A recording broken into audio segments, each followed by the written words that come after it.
ಶ್ರೀ ಗುರು ಬಸವಲಿಂಗಾಯ ನಮಃ.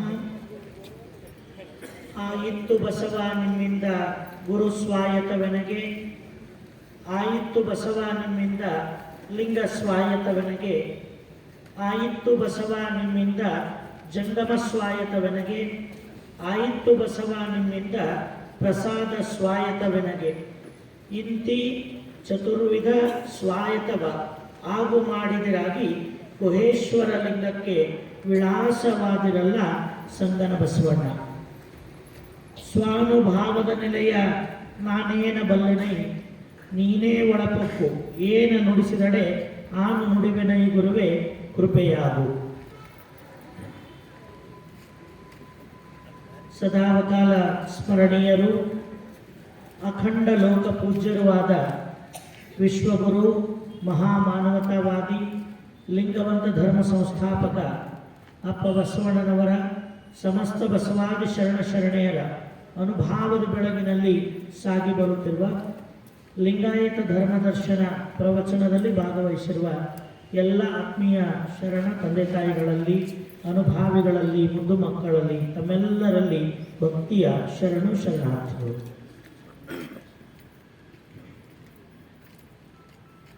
ಲಿಂಗವಂತ ಧರ್ಮ ತತ್ವಗಳಲ್ಲಿ ಪ್ರಥಮದಲ್ಲಿ ತೋರಿಬರುವ ಲಿಂಗವಂತರ ಅಂಗಸ್ವರೂಪವಾದ ಅಷ್ಟಾವರಣಗಳಲ್ಲಿ ಮೂರನೆಯ ತತ್ವ ಅದು ಜಂಗಮ ತತ್ವ.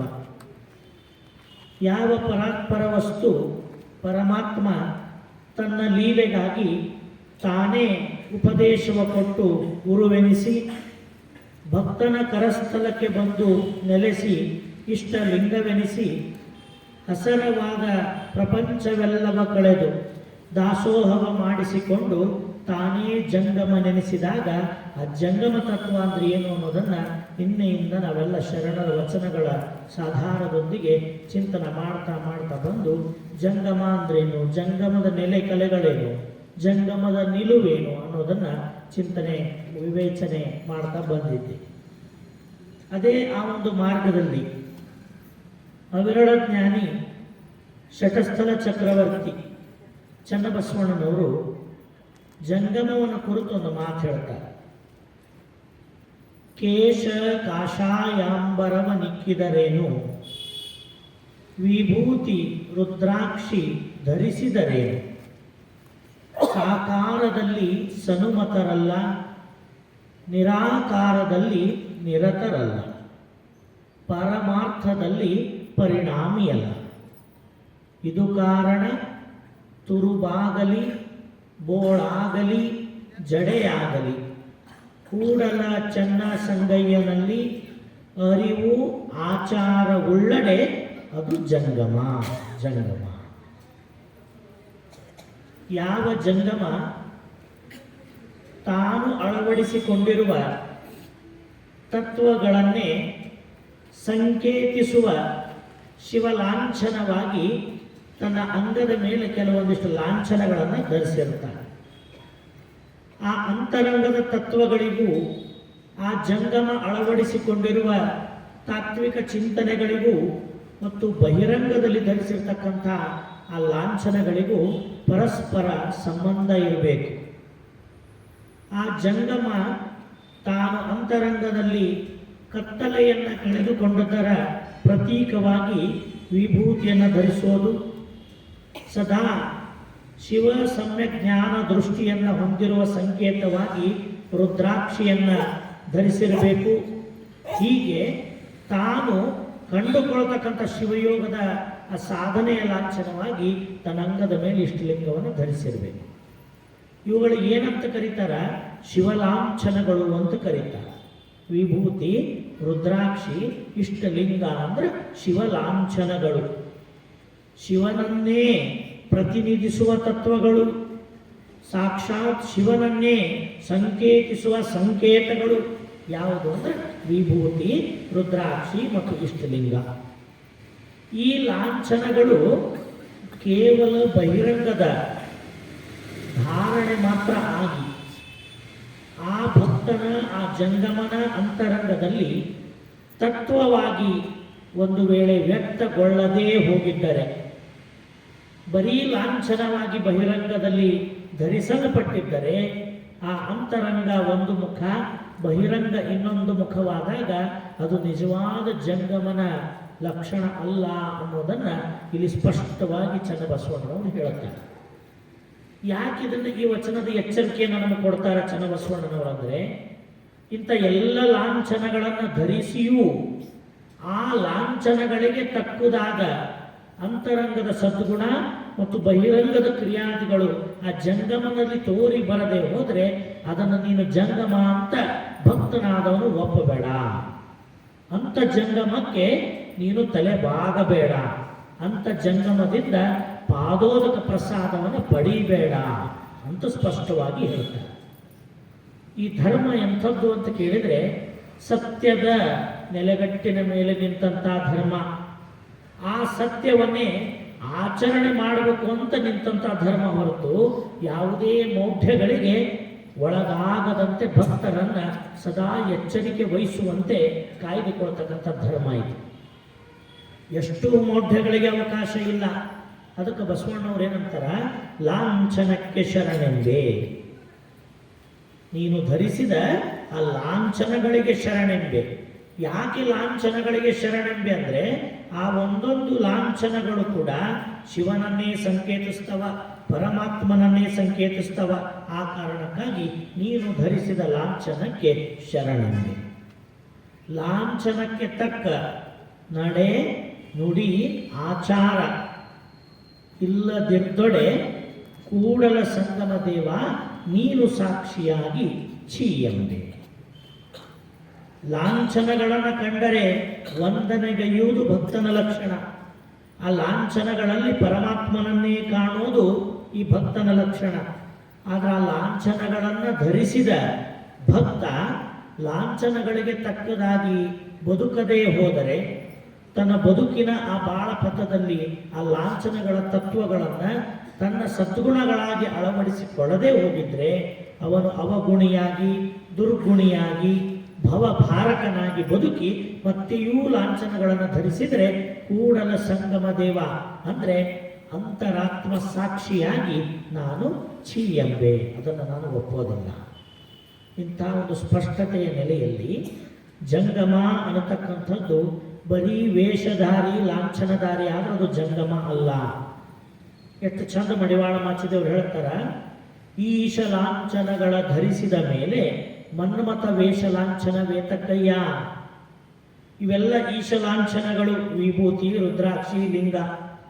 ಈಶ ಲಾಂಛನಗಳನ್ನು ಧರಿಸಿದ ಮೇಲೆ ಅಲ್ಲಿ ನಮ್ಮ ವರ್ತನೆ, ನಮ್ಮ ಬದುಕಿನ ಎಲ್ಲ ಕ್ರಿಯಾದಿಗಳು ಹೆಂಗೆ ಶುದ್ಧವಾಗಿರ್ಬೇಕಂದ್ರೆ ಆ ಎಲ್ಲ ಲಾಂಛನಗಳು ಹೆಂಗೆ ಸಂಕೇತಿಸ್ತಾವಲ್ಲ, ಆ ಲಾಂಛನಗಳೊಂದಿಗೆ ನಿನ್ನ ಬದುಕು ಹೊಂದಾಣಿಕೆ ಮಾಡಿಕೊಂಡಿರಬೇಕು.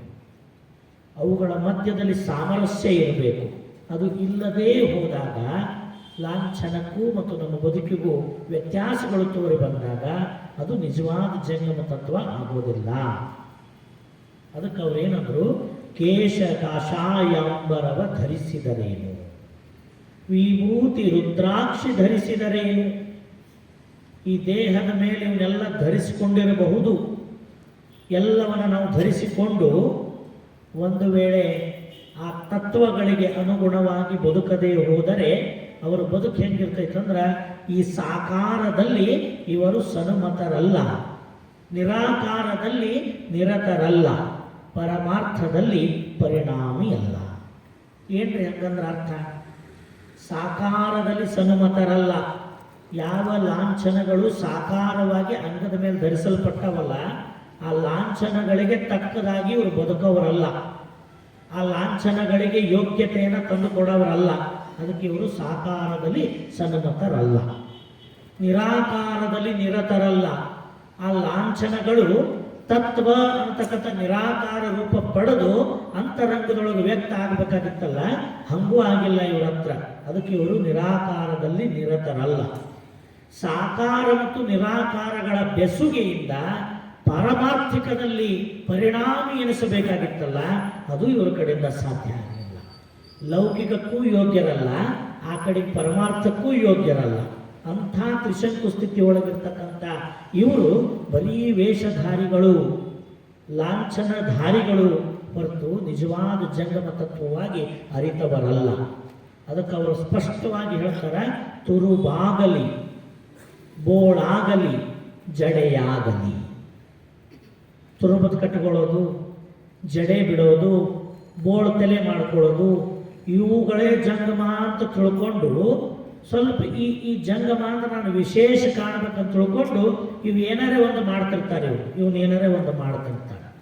ಬಹುಶಃ 12ನೇ ಶತಮಾನದೊಳಗೂ ಕೂಡ ಹಿಂಗೆ ಮಾಡಿದವ್ರು ಇದ್ದಿರಬೇಕು. ಇದ್ದಲ್ಲೇ ವಿಡಂಬನೆ ಮಾಡ್ಯಾರ. ಆವಾಗೂ ಜಂಗಮ ತತ್ವಕ್ಕೆ ಹೊಂದಿಕೊಂಡು ಬದುಕದೇ ಇದ್ದಂಥವರು, ಜಂಗಮ ತತ್ವಕ್ಕೆ ವ್ಯತಿರಿಕ್ತವಾಗಿ ಬರೀ ವೇಷದ ಜಂಗಮರು ಅವತ್ತು ಇದ್ರೆ ಕಾಣ್ತೈತಿ. ಅದಕ್ಕೆ ಅವರು ವಿಡಂಬನೆ ಮಾಡ್ತಾರೆ ಸ್ಪಷ್ಟವಾಗಿ. ಏನಂತ? ತುರುಬಾಗಲಿ ಬೋಳಾಗಲಿ ಜಡೆಯಾಗಲಿ. ಸಹಜವಾಗಿ ಬದುಕಬೇಕು, ಎಲ್ಲರೊಂದಿಗೆ ಒಂದಾಗಿ ಗುರುತಿಸ್ಕೊಳ್ಬೇಕು. ನಾನು ಭಿನ್ನ ಅಂತ ತಿಳ್ಕೊಂಡು ಅವ್ರಿಗಿಂತ ನಾನು ಬೇರೆ ಕಾಣಬೇಕಂತ ತಿಳ್ಕೊಂಡು ಜಡೆ ಬಿಡೋದು, ತುರುಬ ಕಟ್ಟೋದು, ತಲೆ ಬೋಳಿಸೋದು, ಇದನ್ನು ಮಾಡೋದ್ರಿಂದ ನಾನು ಜಂಗಮ ಹಾಕ್ತೀನಿ ಅನ್ನೋದಾದ್ರೆ ಅದು ನಿನ್ನ ಭ್ರಮೆ ಹೊರತು ನೀನು ಜಂಗಮ ಆಗೋದಿಲ್ಲ. ನೀನು ಬಿಡೋ ಜಡೆಯಿಂದ ಏನು ಜಂಗಮಪ್ಪ? ನೀನು ಕಟ್ಟೋ ತುರುಬಿನಲ್ಲಿ ಏನು ಜಂಗಮ? ಇವೇನ ಅಷ್ಟಾವರಣದೊಳಗೆ ಇಟ್ಟಾರೇನ್ರಿ? ಹಂಗಾಗಿದ್ರೆ 8 ತತ್ವದಾಗ ಒಂದು ತುರುಬ, ಬೋಳ, ಜಡೆ ಅಂತ ಇಡ್ತಿದ್ರು. ಇಟ್ಟಾರ? ಇಟ್ಟಿಲ್ಲ. ಯಾಕೆ ಇಟ್ಟಿಲ್ಲ? ಅದು ತತ್ವಗಳಲ್ಲ, ಅವು ಬರೀ ನಮ್ಮ ಭ್ರಮಾತ್ಮಕ ವ್ಯವಸ್ಥೆಗಳು.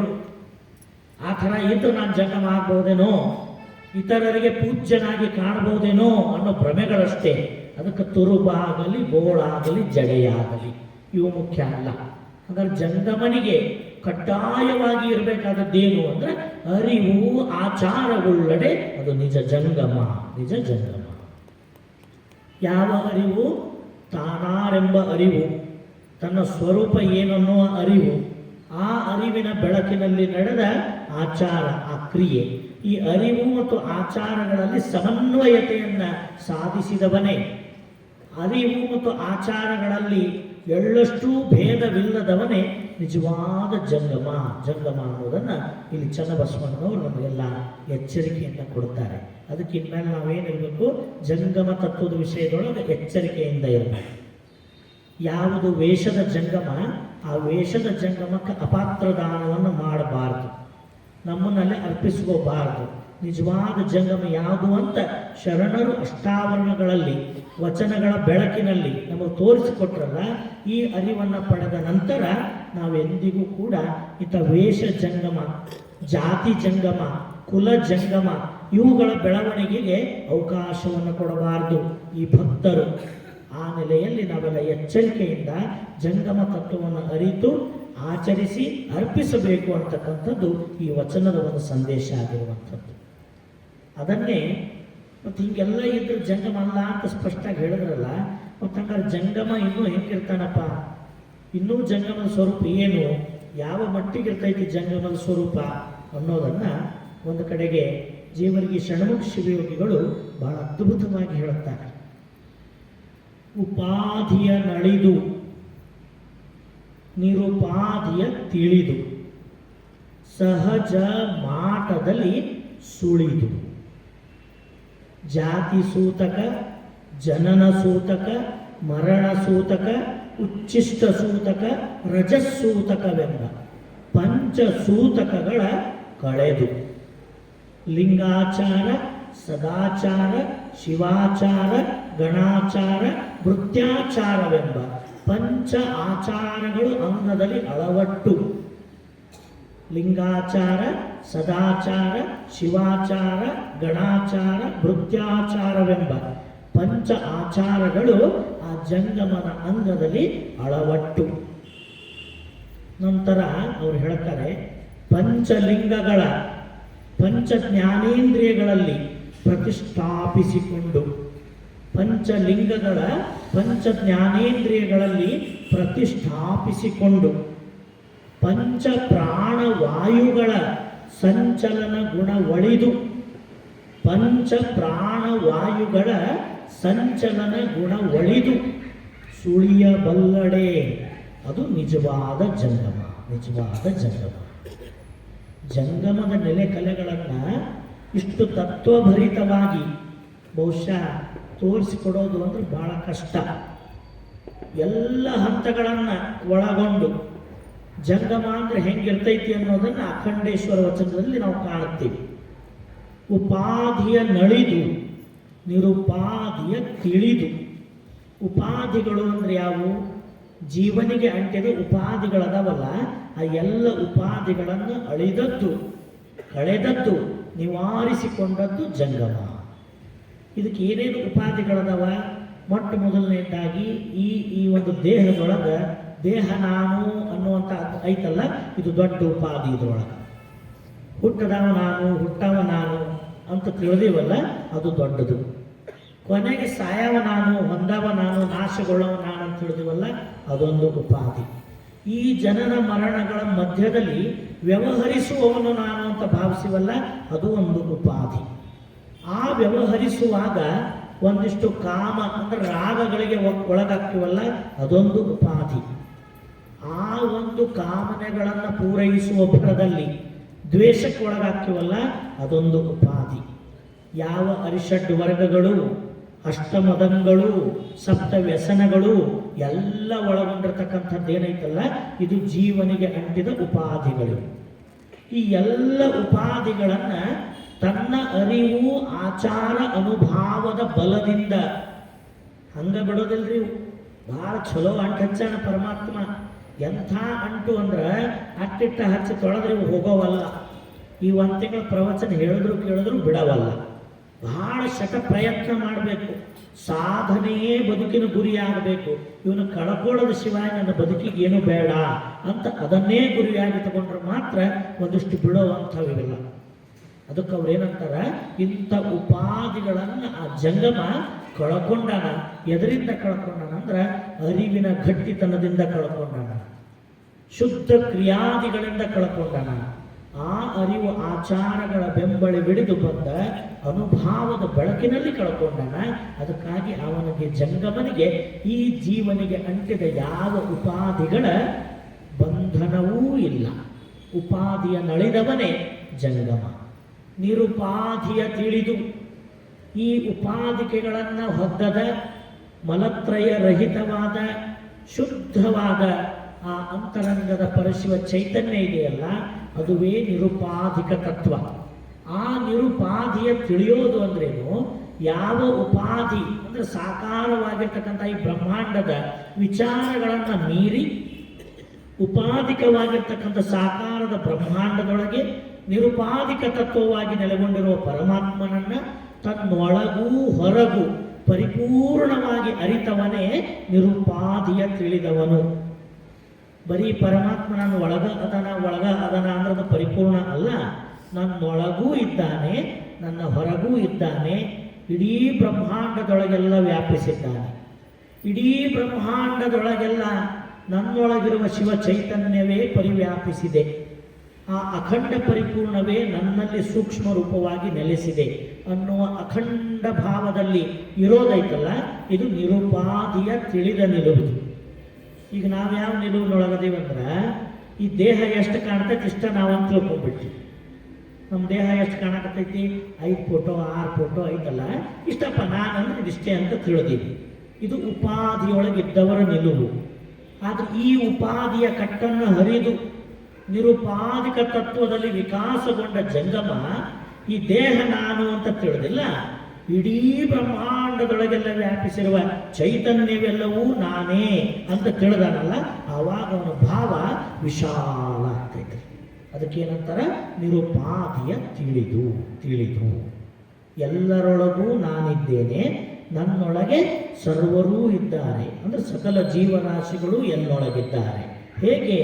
ಶಿವ ಚೈತನ್ಯದ ರೂಪದಿಂದ.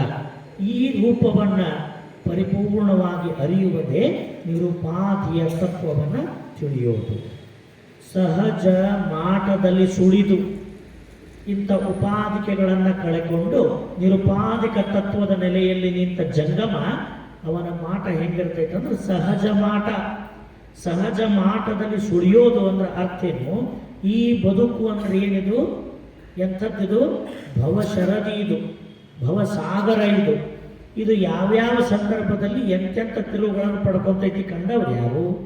ಈ ಬದುಕಿಗೆ ಸುಖಗಳು ಬರ್ತಾವ, ದುಃಖಗಳು ಬರ್ತಾವ, ಮಾನ ಅವಮಾನಗಳು ಬರ್ತಾವ. ಅವೆಲ್ಲವುಗಳು ಕೂಡ ಆ ಜಂಗಮನಿಗೂ ಬರ್ತಾವ, ಅವನು ಬಿಡಲ್ಲವು. ನಮಗೂ ಬರ್ತಾವ, ಜಂಗಮನಿಗೂ ಬರ್ತಾವ.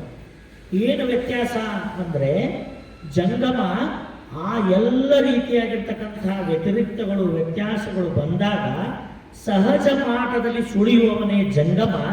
ಅವುಗಳ ಕಾಲದ ಒಂದು ಸೆಳವಿನಲ್ಲಿ ಸಿಲುಕಿ ತನ್ನನ್ನೇ ತಾನು ಜರ್ಜರಿತನನ್ನಾಗಿ ಮಾಡಿಕೊಂಡು ದುಃಖಿಸುವಾತನೇ ಒಬ್ಬ ಸಾಮಾನ್ಯ ಲೌಕಿಕ. ಅದು ಬಂತು ಅಂದ್ರೆ ಸಾಕು, ನಾವು ತಡ್ಕೊಳ್ಳಲ್ಲ. ಅದನ್ನು ಸ್ವಲ್ಪ ಬಂತು ಅಂದ್ರೆ ನಾವು ತಡ್ಕೊಳ್ಳೋದೇ ಇಲ್ಲ. ನಮ್ಮ ಮನಸ್ಸು ಛಿದ್ರವಾಗಿ ಹೋಗಿರ್ತೈತಿ, ಭಾವ ವಿಕಾರಿಸ್ತೈತಿ, ಬುದ್ಧಿ ಕೆಡ್ತೈತಿ, ಏನೆಲ್ಲ ಬದುಕಿನೊಳಗೆ ಆಗ್ತೈತಿ. ಯಾವುದರಿಂದ? ಈ ಬದುಕು ಅನುಭವಿಸುವ ಒಂದೊಂದು ಅನುಭವಗಳಿಂದ. ಆದ್ರೆ ಜಂಗಮ ಹೆಂಗಿರ್ತಾನಂದ್ರೆ ಅವನ ಬದುಕಿನಲ್ಲಿ ಇವೆಲ್ಲ ಬಂದಾಗ ಅದೆಲ್ಲವನ್ನು ಕೂಡ ಇದು ಶಿವಮುಖದಿಂದ ಬಂದದ್ದು ಇಷ್ಟಲಿಂಗ ಮುಖಕ್ಕೆ ಅರ್ಪಣೆ ಮಾಡಿ ತಾನು ಹೆಂಗಿರ್ತಾನಂದ್ರೆ ಉಂಡರು ತಾನು ಉಪವಾಸಿ, ಸುಳಿದರು ನಿರ್ಗಮನಿ, ಬಳಸಿದರು ಬ್ರಹ್ಮಚಾರಿಯಾಗಿ ಎಲ್ಲ ಬಂದದ್ದನ್ನು ಲಿಂಗಮುಖಕ್ಕೆ ಅರ್ಪಿಸಿ ತಾನು ನಿತ್ಯ ಮುಕ್ತನಾಗಿರ್ತಾನಲ್ಲ. ಇದಕ್ಕೆ ಏನಂತ ಕರೀತಾರೆ? ಸಹಜ ಮಾಟ ಅಂತ ಕರೀತಾರೆ, ಸಹಜ ಬದುಕು ಅಂತ ಕರೀತಾರೆ. ಬರ್ತಿರ್ತಾವ ಅವು, ಹಂಗೆ ಸುಮ್ಮನೆ ಬರ್ತಿರ್ತಾವ. ಮತ್ತು ಅವು ಬರಲಿಲ್ಲ ಅಂದ್ರೆ ಇದಕ್ಕೆ ಜಗತ್ತಂತ ಯಾಕೆ ಕರಿಬೇಕು? ಅವು ಬರಬೇಕು. ಅವು ಬರೋ ಸಂಬಂಧ ಇದಕ್ಕೆ ಜಗತ್ತು ಅಂತ ಕರ್ದಾರ. ಅದು ಬಂತು ಅಂತ ತಲೆ ಮೇಲೆ ಕೈ ಹೊರಬಾರದು. ಯಾರೇ ಹೊರಲಿ, ಆದ್ರೆ ಬಸವಣ್ಣನ ಭಕ್ತರಂತೂ ಎಂದೂ ತಲೆ ಮೇಲೆ ಕೈ ಹೊರಬಾರದು. ಯಾಕೆ? ಬಸವಣ್ಣನವರು ನಮಗೆ ಬಹಳ ಅದ್ಭುತವಾದ ಇಷ್ಟು ಲಿಂಗವನ್ನು ಅಂಗದ ಮೇಲೆ ಕೊಟ್ಟ. ನಾವು ಮುಂದದೀವು, ಲಿಂಗ ಮುಂದೈತೋ? ಲಿಂಗ ಮುಂದೈತಿ. ಏನು ಬಂದದ್ದು ಮೊದಲು ಲಿಂಗಯ್ಯ ಮುಟ್ತೈತಿ, ಲಿಂಗಮುಖಕ್ಕೆ ಅರ್ಪಣೆ ಆಗ್ತೈತಿ, ಆಮೇಲೆ ನಮ್ಮ ಹತ್ರ ಬರ್ತೈತಿ. ಲಿಂಗಯ್ಯ ಎಷ್ಟು ಶಕ್ತಿಶಾಲಿ ಅಂದ್ರೆ ಬಂದಿರ್ತಕ್ಕಂಥ ಕಷ್ಟದ ಬಲವನ್ನೇ ಕಳೆದು ಬಿಡ್ತಾನ. ಆ ಕಷ್ಟದೊಳಗೇನು ಬಲ, ದೊಡ್ಡ ಬಲ ತಗೊಂಡು ಬಂದಿರ್ತೈತಲ್ಲ, ನಮ್ಮನ್ನ ಘಾಸಿ ಮಾಡ್ಬೇಕಂತ ಅದರ ಬಲವನ್ನೇ ಕಳೆದು ಕಷ್ಟವನ್ನೇ ನಿರ್ಬಲವಾಗಿ ಮಾಡಿ ಕಳಿಸ್ತಕ್ಕಂಥ ಶಕ್ತಿ ಲಿಂಗಯ್ಯನಿಗೈತಿ. ಅದಕ್ಕೆ ನಾವು ಲಿಂಗವಂತರು ಅಂಜಬಾರದು. ಲಿಂಗವಶದಿಂದ ಬಂದ ನಡೆಗಳು, ಲಿಂಗವಶದಿಂದ ಬಂದ ನುಡಿಗಳು. ಲಿಂಗವಂತರು ನಾವು ಅಂಜಲದೆ ಓ ಲಿಂಗ ವಿರಿಸಿದಂತಿಪ್ಪುದಲ್ಲದೆ ಕೂಡಲ ಸಂಗಮ ದೇವ ಭಕ್ತರ ಅಭಿಮಾನ ತನ್ನದೆಂಬನಾಗಿ. ನಾವಿಲ್ಲಿ ಲಿಂಗ ಹೆಂಗಿರಿಸ್ತೈತೆ ಹಂಗಿರಾಕ್ ಬಂದೀವಿ ಅಷ್ಟೇ. ಇದು ಸಹಜ ಮಾಟ. ಅದನ್ನು ಅಕ್ಕಮಹಾದೇವಿ ಚಂದ ಹೇಳ್ತಾಳ್ರಿ, ಅವ ಭಾಳ ಚಂದ ಹೇಳ್ತಾಳೆ. ಏನಂತಾಳ ಅಕ್ಕಮಹಾದೇವಿ ತಾಯಿ ಅಂದ್ರೆ, ಕೋಲ ತುದಿಯ ಕೋಡಗದಂತೆ ನೇಣ ತುದಿಯ ಬೊಂಬೆಯಂತೆ ಆಡಿದೆನಯ್ಯ ನೀನಾಡಿಸಿದಂತೆ, ಇದ್ದೇನಯ್ಯ ನೀನಿರಿಸಿದಂತೆ, ಇದ್ದೇನಯ್ಯ ನೀನಿರಿಸಿದಂತೆ, ಜಗದ ಯಂತ್ರ ವಾಹಕ ಚನ್ನ ಮಲ್ಲಿಕಾರ್ಜುನ ನೀನು ಸಾಕೆಂಬನಕ್ಕ, ನೀನು ಸಾಕೆಂಬನಕ್ಕ. ಕೋಲ ತುದಿಗೆ ಕೋಡಗ ಮಂಗನನ್ನ ಆಡಿಸ್ಕೊಂತ ಬಂದಿರ್ತಾರೆ ಓಣಿ ಓಣಿ ಒಳಗೆ. ಆ ಕೋಲಿನ ತುದಿಗೆ ಕಟ್ಟಿದ ಕೋಡಗ ಹೇಗೆ ಅದರ ಯಂತ್ರವಾಹಕನಾದ ತನ್ನ ಮಾಲೀಕ ಹೆಂಗೆ ಆಡಿಸ್ತಾನ, ಸುಮ್ಮನೆ ಅಷ್ಟು ಆಡ್ತಿರ್ತೈತಿ. ಅದು ಸಾಕಂದ್ರೆ ನಿಂದಿರ್ತೈತಿ, ಕುಣಿ ಅಂದ್ರೆ ಕುಣಿತೈತಿ. ಅದು ಎಲ್ಲ ನಿಯಂತ್ರಣ. ತನ್ನೆಲ್ಲ ನಿಯಂತ್ರಣವನ್ನು ಯಾರಿಗೆ ಒಪ್ಸೈತಿ ಅಂದ್ರೆ ತನ್ನ ಮಾಲೀಕನಿಗೆ ಒಪ್ಪಿಸಿ ಅವನು ಹೆಂಗೆ ಹೇಳ್ತಾನೆ ನಂಗೆ ಸುಮ್ಮನೆ ಕೆಲಸ ಮಾಡ್ತೈತಿ. ನೇಣ ತುದಿಯ ಬೊಂಬೆಯಂತೆ. ಬೊಂಬೆ ಆಟ ಆಡಿಸೋಬೇಕಾದ್ರೆ ಅದರ ಕೈಗೆ, ಕಾಲಿಗೆ, ತಲೆಗೆ ಎಲ್ಲ ಕಡೆಗೆ ಸೂತ್ರ ಕಟ್ಟಿರ್ತಾರೆ. ಆ ಸೂತ್ರವನ್ನು, ಆ ಆಟವನ್ನು ಆಡಿಸ್ತಕ್ಕಂಥವನು ಪರದೆಯ ಹಿಂದೆ ಈ ಬೆರಳುಗಳನ್ನು ಬಳಸಿ ಆಟ ಆಡಿಸ್ತಿರ್ತಾನೆ. ಬರೀ ಬೆರಳು ಆಡಿಸಿದ್ರೆ ಸಾಕು, ಆ ಎಲ್ಲ ಗೊಂಬೆಗಳು ಆಡ್ತಿರ್ತಾವ. ಹಾಗೆ ಕೋಲ ತುದಿಯ ಕೋಡಗ ಮಂಗನಂತೆ ನೇಣ ತುದಿಗೆ ಕಟ್ಟಿದ ಬೊಂಬೆಯಂತೆ ಆಡಿದೆನಯ್ಯ ನೀನಾಡಿಸಿದಂತೆ. ಇಲ್ಲಿ ನಾವೇನು ಬದುಕಾಕತ್ತೀವಿ ಇದು ಪರಮಾತ್ಮ ಇರಿಸಿದಂಗೆ ನಾವು ಇರಬೇಕಿಲ್ಲಿ. ನಾವು ತಿಳಿದದ್ದ ಮಾಡ್ತೀವಿ ಅಂದ್ರೆ ಮಾಡಕ್ಕೆ ಬರಲ್ಲ. ಹಂಗೇನಾರ ಮಾಡಿದ್ವಿ ಅಂದ್ರೆ ಕರ್ಮಪಾಶಕ್ಕೊಳಗಾಕ್ತೀವಿ, ಪರಮಾತ್ಮನ ಅವಕೃಪೆಗೆ ಕಾರಣ ಆಗ್ತೀವಿ. ಅವ ಹೆಂಗೆ ಇಳಿಸ್ತಾನ ಹಂಗಿರಬೇಕು. ಅದಕ್ಕೆ ಅಕ್ಕ ಸ್ವಚ್ಛಾಗಿ ಹೇಳ್ಬಿಡ್ತಾಳ, ಆಡಿದೆನಯ್ಯ ನೀನಾಡಿಸಿದಂತೆ, ಇದ್ದೆನಯ್ಯ ನೀನಿರಿಸಿದಂತೆ, ಜಗದ ಯಂತ್ರವಾಹಕ. ಇವೆಲ್ಲ ಸಣ್ಣ ಸಣ್ಣ ನೋಡಿದ್ವಲ್ಲ ನಾವು, ಹಾಗೆ ನಮ್ಮೆಲ್ಲರ ಇಡೀ ಬ್ರಹ್ಮಾಂಡದ ಜಗದ ಯಂತ್ರವಾಹಕ ಯಾರು ಅಂದ್ರೆ ಪರಮಾತ್ಮ, ಪರಶಿವ. ಅವ ಹೆಂಗೆ ಆಡಿಸ್ತಾನ, ಅವ ಹೆಂಗೆ ಇರಿಸ್ತಾನ, ಹಂಗೆ ನಾವು ಇರ್ಬೇಕಾಗ್ತೈತಿ. ಅವ ಮಳೆ ಕೊಟ್ಟ ಅಂದ್ರೆ ಹೊಲ ಬೆಳಿತಾವು. ಅವ ಮಳೆ ಬರೋದು ಬಂದ್ ಮಾಡಿಸಿದ ಅಂದ್ರೆ ಎಲ್ಲ ಒಣಗ್ತಾವು. ಭಾಳ ಚಲೋ ಬಂದಾಗ ಸಮೃದ್ಧಿ ಆಕೈತಿ, ಎಲ್ಲ ಕಳ್ಕೊಂಡಾಗ ಬಡತನ ಆವರಿಸ್ತೈತಿ. ಇದು ಯಾಕೆ ಅಂತ ಕೇಳಿದ್ರೆ ಅವನ ಲೀಲೆ ಇದು. ಅವನ ಲೀಲೆ. ಅವನು ತನಗೆ ಬೇಕನ್ಸಿದ್ರೆ ಗಾಳಿ ಬೀಸ್ತಾನ, ಬ್ಯಾಡ ಅನ್ಸಿದ್ರೆ ಬಿರುಗಾಳಿ ಎಬ್ಬಿಸ್ತಾನ. ಇದು ಯಾರ ನಿಯಂತ್ರಣದೊಳಗೂ ಇಲ್ಲ ಪ್ರಪಂಚ. ನಾ ಭಾಳ ಸಾವುಕಾರದೇನ್ರಿ, 1 ಕೋಟಿ ಒಗಿತೇನೆ ತಗೋ, ಬೀಳು ಮಳಿ ಅಂದ್ರೆ ಬೀಳ್ತೈತೇನ? ಲಂಚ ಕೊಡ್ತೇನೆ ಬಾ ಅಂದ್ರೆ ಪ್ರಕೃತಿ ನಮ್ಮ ಮಾತು ಕೇಳ್ತೈತೇನು? ಇದನ್ನೆಲ್ಲ ಕೇಳೋರು ಯಾರು? ಮಾಯಾವರಣಕ್ಕೊಳಗಾದಂಥವರು, ಆಸೆ ಆಮಿಷಗಳ ಬಲೆಯಲ್ಲಿ ಸಿಲುಕಿಕೊಂಡವರು. ಅವರು ದುಡ್ಡು ಕೊಟ್ಟರೆ ಮಾತು ಕೇಳ್ತಾರೆ. ಆದರೆ ಈ ಪ್ರಪಂಚದೊಳಗೆ ಪ್ರಕೃತಿ ಪರಮಾತ್ಮನ ಮಾತಷ್ಟೇ ಕೇಳ್ತೈತದು, ಇನ್ಯಾರ ಮಾತು ಕೇಳಲ್ಲ. ಈ ವರ್ಷ ಮಳೆ ಭಾಳ ಐತ್ರೆ, ಹೋದ ವರ್ಷ ಮಳೆ ಹೋಗೇ ಬಿಟ್ಟಿತ್ತು. ಇದು ಏನು ನಡೆದೈತೆ ಅಂತ ತಿಳಿಯೋದು ಅಂತ ಒಬ್ಬರು ಭಾಳ ಚಿಂತೆ ಮಾಡ್ಕೊಂಡು ಬಂದಿದ್ರು ಹೊಲ ಮಾಡೋರು. ಏನಂದ್ರು, ಏನ್ರಿ ಇದು ಕತ್ತಿ ಹೆಂಗೆ ಆಗತೈತಿ? ಹೋದ ವರ್ಷ ಮಳೆ ಹೋಯ್ತು, ಕೈ ಸುಟ್ಕೊಂಡ್ವಿ. ಈ ವರ್ಷ ಮಳೆ ಭಯಂಕರ ಬಂದು ಬೆಳೆ ಕೊಳತು ಹೋತು. ಹೊಲ ಅನ್ನೋದು ಕೆರೆ ಹಂಗಳಾಗಿತ್ತು, ಹಂಗ ನೀರು ನಿಂದಿರ್ತು, ಎಲ್ಲ ಕೆಟ್ಟು ಹೋತು. ಏನ್ರಿ ಇದು? ನಮ್ಮ ಭಾರತೀಯ ಕೃಷಿ ಪದ್ಧತಿ ಅಂದ್ರೆ ಜೂಜಾಟ ಇದ್ದಂಗೆ, ಬಂದ್ರೆ ಬಂತು, ಅದು ಹೋತು, ಹಿಂಗಾಗೈತೆ ನೋಡ್ರಿ ಅಂತ. ಇದ್ರ ಬಗ್ಗೆ ನಾವು ಇಷ್ಟೆಲ್ಲ ಚಿಂತೆ ಮಾಡ್ತೀವಲ್ಲ, ಅವಾಗ ನನಗನ್ನಿಸ್ತು, ಇದನ್ನು ನೋಡಿದ್ರೆ ಏನಪ್ಪ ಅಂದ್ರೆ, ಪ್ರಕೃತಿಯಿಂದ ಸಮೃದ್ಧಿಯನ್ನು ಬಯಸುವಂಥ ಮಾನವ, ಪ್ರಕೃತಿಯಿಂದ ತನ್ನ ಬದುಕಿಗೆ ಸೌಖ್ಯವನ್ನು ಬಯಸುವಂಥ ಮಾನವ, ಆ ಪ್ರಕೃತಿ ನಮ್ಮಿಂದ ಏನು ಬಯಸ್ತೈತಿ ಅಂತ ಎಂದರ ವಿಚಾರ ಮಾಡಿದ್ವೇನು ನಾವು? ಮಾಡಲಿಲ್ಲ. ಅದರಿಂದ ಮಳೆ ಸರಿಯಾಗಿ ಬರಬೇಕು, ನಮಗೆ ಬೇಕಾದಾಗ ಬರಬೇಕು, ಸಾಕಾದಾಗ ನಿಂದ್ರಿಸ್ಬೇಕು, ಈಗ ಚಳಿ ಬೇಕಾದಾಗ ಬಿಡಬೇಕು, ಈ ಪನಿ ಬೀಳಬೇಕು, ಎಲ್ಲ ನಮಗೆ ಬೇಕಾದಂಗೆ ಆಗಬೇಕು. ಆದ್ರೆ ಆ ಪ್ರಕೃತಿಗೂ ಒಂದಿಷ್ಟು ನಮ್ಮಿಂದ ಬಯಕೆಗಳದಾವಲ್ಲ. ಆ ಪ್ರಕೃತಿಯೊಳಗಿರುವ ಪರಮಾತ್ಮ, ಗಿಡ ಮರ ಬಳ್ಳಿಗಳೊಳಗಿರುವ ಪರಮಾತ್ಮ ನಮ್ಮಿಂದ ಒಂದಿಷ್ಟು ಬಯಸ್ತಾನಲ್ಲ. ಅಂದ್ರೆ ಅವನೇನು ಬಯಸ್ತಾನ ಅಂತ ನಾವು ಯಾರೂ ಚಿಂತೆ ಮಾಡಲಿಲ್ಲ. ಇದನ್ನು ನೋಡೇ ನೋಡ್ದ ಕೊನೆಗೆ ಹಚ್ಚಿ ಏನು ಮಾಡಕತ್ತ ಪರಮಾತ್ಮ? ತನ್ನ ಲೀಲೆ ಆಡಕತ್ತ. ಬೇಕಾದಾಗ ಸುರಿಸೋದು, ಬೇಡದಾಗ ಬಿಡೋದು. ಸುರಿಸಿದ್ರೆ ಸಾಕು ಅನ್ನೋಂಗ ಸುರಿಸೋದು, ಹೋದ್ರೆ ಬೇಕು ಅನ್ನೋಂಗ ಬಾಯಿ ಬಿಡಂಗ ಬಿಡಿಸೋದು. ಇವೆಲ್ಲ ಯಾಕೆ ನಡೆದಾವು ಅಂದ್ರೆ, ಅಲ್ಲಿ ಹೊಲದಾಗ ನಿಂತು ಕೊನೆಗೆಲ್ಲ ಬೆಳೆ ಬಂದಿಂದ ಏನಂತಾರ್ರಿ? ಒಕ್ಕೂದು ಅಂತ ಕರೀತಾರೆ. ಒಕ್ಕೂದು ಅಂದ್ರೆ ಬಂದು ಬೆಳೆಯನ್ನೆಲ್ಲ ತೂರ್ಕೋತ ನಿಂದಿರ್ತಾರೆ. ತೂರೋದು ಯಾಕಂದ್ರೆ ಗಟ್ಟಿ ಕಾಳುಗಳು ಬೀಳಬೇಕು, ಜೊಳ್ಳ ಎದ್ದದ್ದು ಹೋಗಬೇಕು. ನಿಂತು ಹಿಂಗೆ ತೂರ್ತಿರ್ತಾರ, ಗಟ್ಟಿ ಇದ್ದದ್ದು ಉಳಿತೈತಿ, ಜೊಳ್ಳ ಎದ್ದದ್ದು ಹಾರ್ತೈತಿ ಗಾಳಿಗೆ, ಹೌದಲ್ಲ? ಹಂಗೆ ಈ ಪರಮಾತ್ಮ ತೂರಾಕ್ ನಿಂತು ಬಿಟ್ಟಾನ. ಇಂಥದ್ದು ಮಾಡಿ ತೂರಾಕತ್ತಾನ. ಗಟ್ಟಿ ಇದ್ದದ್ದು ಉಳಿಬೇಕು, ಜೊಳ್ಳ ಎದ್ದದ್ದು ಹಾರಬೇಕು. ಇದು ಅವನ ಉದ್ದೇಶ. ಅಂದ್ರೆ ಆ ಪರಮಾತ್ಮ ನಮ್ಮಿಂದ ಬಯಸೋದೇನು ಅಂದ್ರೆ ಸತ್ಯ ಸದಾಚಾರದ ಸನ್ನಡತೆಗಳನ್ನು ಬಯಸ್ತಾನ. ಈ ಪ್ರಕೃತಿಯೊಂದಿಗೆ ಒಳ್ಳೆ ಸೌಹಾರ್ದಯುತವಾದ ಬದುಕನ್ನು ಬಯಸ್ತಾನ. ಇಲ್ಲಿ ನಾವೆಲ್ಲ ಬರೀ ಸ್ವಾರ್ಥಿಗಳಾಗಿ ಸ್ವಾರ್ಥದಿಂದ ಬದುಕಿದ್ದೆ ಆದರೆ ಅದು ಖಂಡಿತ ಪರಮಾತ್ಮನ ಅವಕೃಪೆಗೆ ಕಾರಣ ಆಗಿ ನಮ್ಮ ಸಂಸ್ಕಾರ, ನಮ್ಮ ಸಂಸಾರ ಎಲ್ಲವೂ ಅಸೌಖ್ಯದಿಂದ ಕೂಡಿರ್ತೈತಿ. ಅದಕ್ಕೆ ನಾವು ಹೆಂಗಿರ್ಬೇಕಂತ ಅಕ್ಕ ಹೇಳಿದಂಗೆ ಸಹಜ ಮಾಟದಲ್ಲಿ ಸುಳಿಯಬೇಕು. ಸಹಜವಾಗಿ ಈ ಬದುಕಿಗೆ ಬಂದ ಬರವನ್ನೆಲ್ಲ ಲಿಂಗಾನಂದವೆಂದು ಸ್ವೀಕರಿಸಬೇಕು. ಹೀಗೆ ಸ್ವೀಕರಿಸುವಾತನೇ ನಿಜವಾದ ಜಂಗಮ.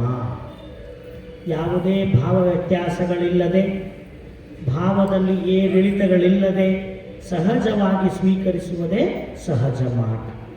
ಹೀಗೆ ಸಹಜ ಮಾಟದಲ್ಲಿ ಸುಳಿಯುತ್ತಾ ಒಂದಿಷ್ಟು ಕಳ್ಕೋಬೇಕಂತವ. ಏನು ಕಳ್ಕೋಬೇಕು ಅಂತ ಕೇಳಿದರೆ, ಜಾತಿ ಸೂತಕ, ಜನನ ಸೂತಕ, ಮರಣ ಸೂತಕ, ರಜಸೂತಕ, ಉಚ್ಚಿಷ್ಟ ಸೂತಕ ಎಂಬ ಪಂಚಸೂತಕಗಳ ಕಳೆದು ಇವನ್ನೆಲ್ಲ ನಮ್ಮ ಮನೆ ನಾವು ಆಚರಣೆ ಮಾಡ್ತಿರ್ತೀವಿ. ಆದರೆ ಜಂಗಮನಿಗೆ ಪಂಚಸೂತಕ ಪಾತಕಗಳಿಲ್ಲ. ಯಾವಾಗ ಅಂಗದ ಮೇಲೆ ಇಷ್ಟಲಿಂಗ ಧಾರಣೆ ಆಯಿತೋ, ಅಂಗದ ಮೇಲೆ ಲಿಂಗವನ್ನು ಧರಿಸಿ ಪೂರ್ವ ಜನ್ಮವ ಕಳೆದು ಪುನರ್ಜಾತನಾದ ಶಿವಭಕ್ತ ಎಂದಿಗೂ ಸೂತಕ ಪಾತಕಗಳನ್ನು ಆಚರಿಸಕೂಡದು. ಶಿವಭಕ್ತರಲ್ಲಿ ಸೂತಕ ಪಾತಕಗಳಿಲ್ಲ. ಅದಕ್ಕೆ ಸೂತಕ ಪಾತಕ ವಿರಹಿತ ಲಿಂಗಾರ್ಚನೆ ಅಂತ ಹೇಳ್ತಾರೆ. ಲಿಂಗಾರ್ಚನೆ ಸೂತಕ ಪಾತಕ ವಿರಹಿತವಾದದ್ದು. ಜಾತಿ ಸೂತಕ ಅಂದರೆ ನಾನು ಶ್ರೇಷ್ಠ ಜಾತಿಯವನು, ನೀನು ಕನಿಷ್ಠ ಜಾತಿಯವನು ಅಂತ ತಿಳಿದು ಅಂಗದ ಮೇಲೆ ಲಿಂಗ ಧರಿಸಿದ ಬಳಿಕವೂ ಕೂಡ ಈ ಜಾತಿ ತಾರತಮ್ಯವನ್ನು ಮಾಡ್ತಾ ಅವರನ್ನು ಅಸ್ಪೃಶ್ಯತೆಯಿಂದ ಕಾಣೋದು, ಅಸ್ಪೃಶ್ಯತ ಆಚರಣೆಯನ್ನು ಮಾಡೋದಕ್ಕೆ ಏನಂತಾರೆ ಜಾತಿ ಸೂತಕ ಅಂತ ಕರೀತಾರೆ. ಇವತ್ತಿಗೂ ನಾವು ಕಾಣ್ತೇವೆ ಅದನ್ನು. ಅಂಗದ ಮೇಲೆ ಲಿಂಗ ಧರಿಸಿದ ಲಿಂಗವಂತರಲ್ಲಿ ಯಾವುದೇ ಕಾಯಕವನ್ನು ಮಾಡ್ತಿರಲಿ ಎಲ್ಲರೂ ಸಮಾನರೇ. ಅದು ಮತ್ತವರಲ್ಲಿ ನಾವು ದೊಡ್ಡ ಪಂಗಡದವರು, ನಾವು ಸಣ್ಣ ಪಂಗಡದವರು, ಕನ್ಯೆ ತಗೊಳ್ಳೋವಾಗ ವರ ತಗೊಳ್ಳೋವಾಗ ನೋಡೋವಾಗ ನಮ್ಮ ಹೊಂದಲ್ರಿ, ನಮ್ಮ ಜಾತಿ ದೊಡ್ಡದಕ್ಕೈತಿ, ಇವ್ರ ಜಾತಿ ಸಣ್ಣದಕ್ಕೈತಿ ಅಂದ್ರೆ ಇದು ಜಾತಿ ಸೂತಕ ಆಚರಣೆ ಮಾಡಬೇಕು. ಲಿಂಗವಂತರು ಎಂದೂ ಜಾತಿ ಸೂತಕ ಆಚರಣೆ ಮಾಡಬಾರದು. ಅಂಗದ ಮೇಲೆ ಲಿಂಗವಿದ್ದವರಲ್ಲಿ ಸಮಾನರು. ಹೀಗೆ ತಿಳಿದವರೇ ಜಂಗಮ. ಮತ್ತು ಜಾತಿ ನೋಡ್ಕೊತ ಹೋದ್ನಂದ್ರೆ ಅವನು ಜಂಗಮ ಅಲ್ಲ. ಜನನ ಸೂತಕ, ಮನೆಯಲ್ಲಿ ಏನಾದರೂ ಹೆರಿಗೆ ಆಯಿತು ಅಂದ್ರೆ ಆ ಹೆರಿಗೆ ಆದ ನಂತರ ಮನೆಯನ್ನು ಶುಚಿಗೊಳಿಸ್ತಾರೆ. ಆ ಜನನ ಆದ ಸಂದರ್ಭದಲ್ಲಿ ಮನೆಯನ್ನು ಸೂತಕದ ವಾತಾವರಣದೊಳಗೆ ಇಡ್ತಾರೆ. ಮನೆ ಮೈಲಿಗಾಗೈತಿ ಅಂತಾರೆ, ಅದನ್ನು ಮಡಿ ಮಾಡ್ತಾರೆ. ಇಂಥ ಆಚರಣೆಗಳನ್ನು ನಾವು ಯಾರೂ ಮಾಡಬಾರ್ದು. ಯಾಕಂತ ಕೇಳಿದ್ರೆ ಪರಶಿವನ ಲೀಲೆಯಿಂದ ಪರಶಿವನ ಸ್ವರೂಪವೇ ತಾನಾಗಿ ಒಂದು ಶಿಶು ಧರೆಗವತರಿಸಿ ಬಂದಿದೆ ಅಂದರೆ ಅದು ಪರಮಾತ್ಮನ ಸ್ವರೂಪ ಅಂತ ತಿಳಿದು ನಾವು ಸಂಭ್ರಮದಿಂದ ಅದನ್ನು ಸ್ವೀಕಾರ ಮಾಡಬೇಕು ಹೊರತು ಅಲ್ಲಿ ಸೂತಕಗಳನ್ನು ಯಾರೂ ಆಚರಣೆ ಮಾಡಬಾರ್ದು. ಲಿಂಗವಂತರಿಗೆ ಇಂಥ ಸೂತಕಗಳೇ ಇಲ್ಲ. ಇಂಥ ಸೂತಕ ವಿರಹಿತವಾದದ್ದು ಜಂಗಮ. ಮರಣ ಸೂತಕ, ಮನೆಯಲ್ಲಿ ಯಾರಾದರೂ ಲಿಂಗೈಕ್ಯರಾದರೆ ಆ ಮನೆ ಮೈಲಿಗಾಯ್ತಂತ ತಿಳಿದು ಮನಿ ಮಡಿ ಮಾಡ್ತಾರೆ. ಮನೆ ಮೈಲಿಗಾಯ್ತಂತ ಮನಿ ಮಡಿ ಮಾಡ್ತಾರೆ. ಅವ್ರ ಮನೆಗೆ ಉಳಿದವ್ರು ಬಂದ್ರೆ ಏನು ಪ್ರಸಾದ ತಗೊಳ್ಳಲ್ಲ.